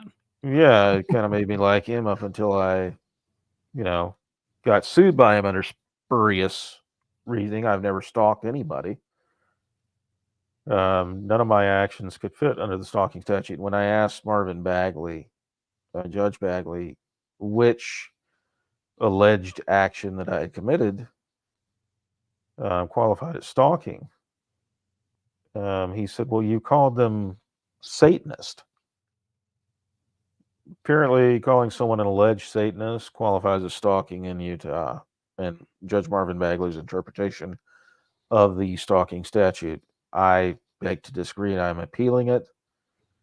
I'll be filing my appeal as well as my answers to Caleb Prohl's interrogatories and discovery request, nearly all of which are precluded under Rule 509 of the Utah Rules of Evidence, which says that reporters don't have to give up their confidential sources or confidential information pertaining to those sources. And that's going to be pretty much my answer. That and the fact that he's requesting information that doesn't pertain to any of the stalking allegations. He's requesting every Interesting. communication that I've ever had with multiple listed individuals, including individuals I've never talked about Joe or Lee Binion with, because I never Huh. had any reason to. There's an executive director of a nonprofit that I do some pro bono work for, that works with trafficking victims. He wants all of my communications with her, which would involve victims that I've signed an NDA with respect to their communications with me over their cases. They don't have anything to do with David Lee Hamlin or Joe Binion or his wife Lee or any other member of the CS, as named in the Hamlin victim statements at least. He wants those communications. He's using That's this as an concerning. opportunity. He's using this as an opportunity to go on a fishing expedition, and Judge Marvin Bagley is happy to allow him to do so, because Judge Marvin Bagley is retiring in September. It's not going to be his issue. So it was very clearly, in my opinion, done with the intent of intimidating me or anybody who might talk to me about sexual abuse, with regards to the Hamlin case or anything else. Which I posted on my Substack that I will never reveal a source or any information with a source. I always give my sources the guarantee of confidentiality. I take steps to make sure that their information is not on any hardware that could be physically confiscated from me. So if they were to get a warrant and try to subpoena or search any residence I'm a part of, and they were to grab my hardware, unfortunately, none of that information is on the hardware that is in my physical possession. So they won't be able to get it. Sucks for them, but that's the reality of it.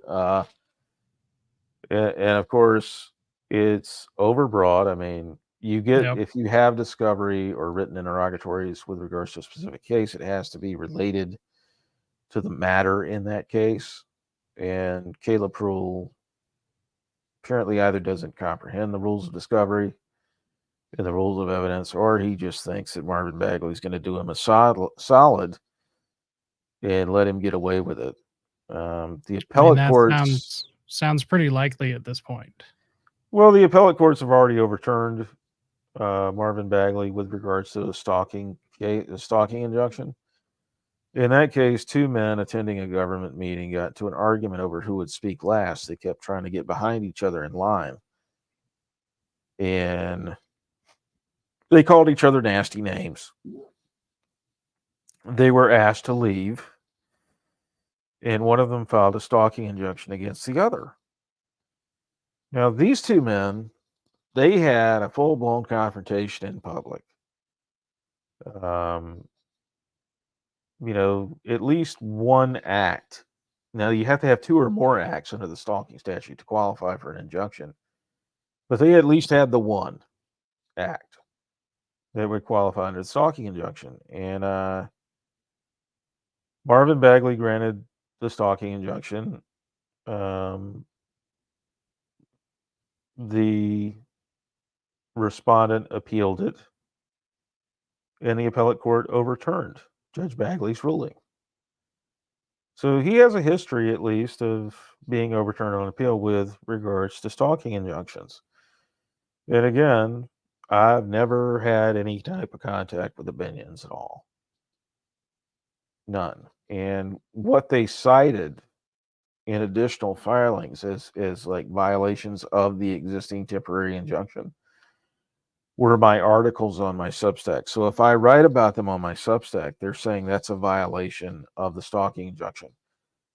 Those of us who understand the First Amendment would beg to differ. Yes, So I'm I would very contacting, much yeah. disagree with that. So I'm contacting the ACLU and other nonprofits to see if they will write amicus briefs and help out with this. And we'll go from there. But I feel pretty confident that I'll prevail in the end. And even if I don't, and I wind up in jail, it's just going to cause more. It's going to call more attention to this. Boy, howdy. And at which point, being the troublemaker and pot stirrer that I am, is kind of a delightful prospect. Because I don't think that a lot of people want there to be more attention on this case. But if you're going to jail an investigative journalist under spurious charges of stalking, when he's never had any physical contact or even telephone, email, text contact with these people, he just wrote about the allegations against them and spoke about those allegations on podcast, then you're potentially running the risk of having not only public pay more attention to it, but also the news media, because this has implications for them as well. Exactly. Well, I can tell you if that were to happen, I would be covering every bit of that. No, you might have some things to cover. And in the beginning of November, I'm tentatively getting married, and I might be in the slammer by mid-November. So we'll see. Well, I definitely hope that that doesn't happen. However, if it does, you can be rest assured that at least I will cover it, and I'll be getting that out to everyone possible, and I'm sure there will be many others. Well, I appreciate it. I don't know what the food is like down in the Manti or San Pete County Jail, but if I find out, I'll report back to you. I'd appreciate that. Well, hey, we're at 3 hours. There's a lot here for people to digest. I definitely want to get you back because this doesn't even scratch a lot of the surface, honestly, in my opinion. And this, I'm not even quite sure what to say about this case at this point. One thing I do want to ask before we get out of here, though, what can people do? Well, what people can do ultimately, the concrete thing is if you're in Utah, go to Das Cafe in Spring City, Utah. Have a meal. That cafe is owned and operated by two of Tobias Schroeder's sisters. And they suffered a tremendous hit to their business in the aftermath of the Hamlin case. Apparently, Joe Benyon retaliated against them for Tobias reporting and took his business and advocated for a lot of other residents of Spring City to take their business elsewhere. We've been successful in kind of interrupting that and getting people to start going back to Das Cafe to show their support. While you're there, you can make a donation to Tobias Schroeder to offset his expenses for having to miss work for all of these hearings and help him out. We're actively working to try and get him legal representation beyond court-appointed representation, so that he can have, actual qualified representation that is working on his behalf, as opposed to having kind of an apathetic view, which I understand has been a problem for him. Those are the two concrete things. The other thing is you can subscribe to the Substack if you want to support my work. You can request a Stripe link and donate through Stripe. I also have a Cash App that I'll provide to you upon request. My email is 1830GOEL at substack.com or at gmail.com, actually. 1830GOEL at gmail.com. That's where all initial contacts go for me. And if you're a source or a victim, I would transition you to either Telegram or a Proton Mail account. Don't worry about having to buy a Proton Mail account. We'll do that for you if required. There is a free version of Proton Mail, but if you need to send us documents, we can get you a subscription-based Proton Mail account and also transfer through Substack or also through Telegram and Signal, as well as other methods. All material you provide me will be encrypted and stored off-site. It will not remain with me for very long. I travel quite extensively, and I have different sites that I stash hardware with sensitive information in, and the people who are at those sites are not going to give it up. I can say that with 100% confidence. There are people I've known over the past 24 years who, in some cases, I have helped with issues such as these. And generally speaking, because they're in the Southeast, they're all rednecks with lots of guns. You know, and that's one of the common things I have with them. I own 93 firearms and counting. As soon as we get off here, I'm about to go pick another pistol up. Goody. Hey, that sounds like a wonderful afternoon, honestly. Yeah. So, yeah, I'm going to go pick it up. It finally came in, and I'm about to go pick it up. It's a wedding gift for my future wife. oh, congratulations. One of our early encounters, we went to a gun range, and you know, as I do with all of my friends, you know, I take them to the gun range, and this one I knew she was a keeper because she would go to the gun range with me. Hey, that's absolutely incredible, and I couldn't be happier for you. Yeah. So, but on that note, I think we'll get out of here so you can go pick that up. Everyone else, thank you so much for tuning in to Rise to Liberty podcast. Go to risetoliberty.com/links or just risetoliberty.com.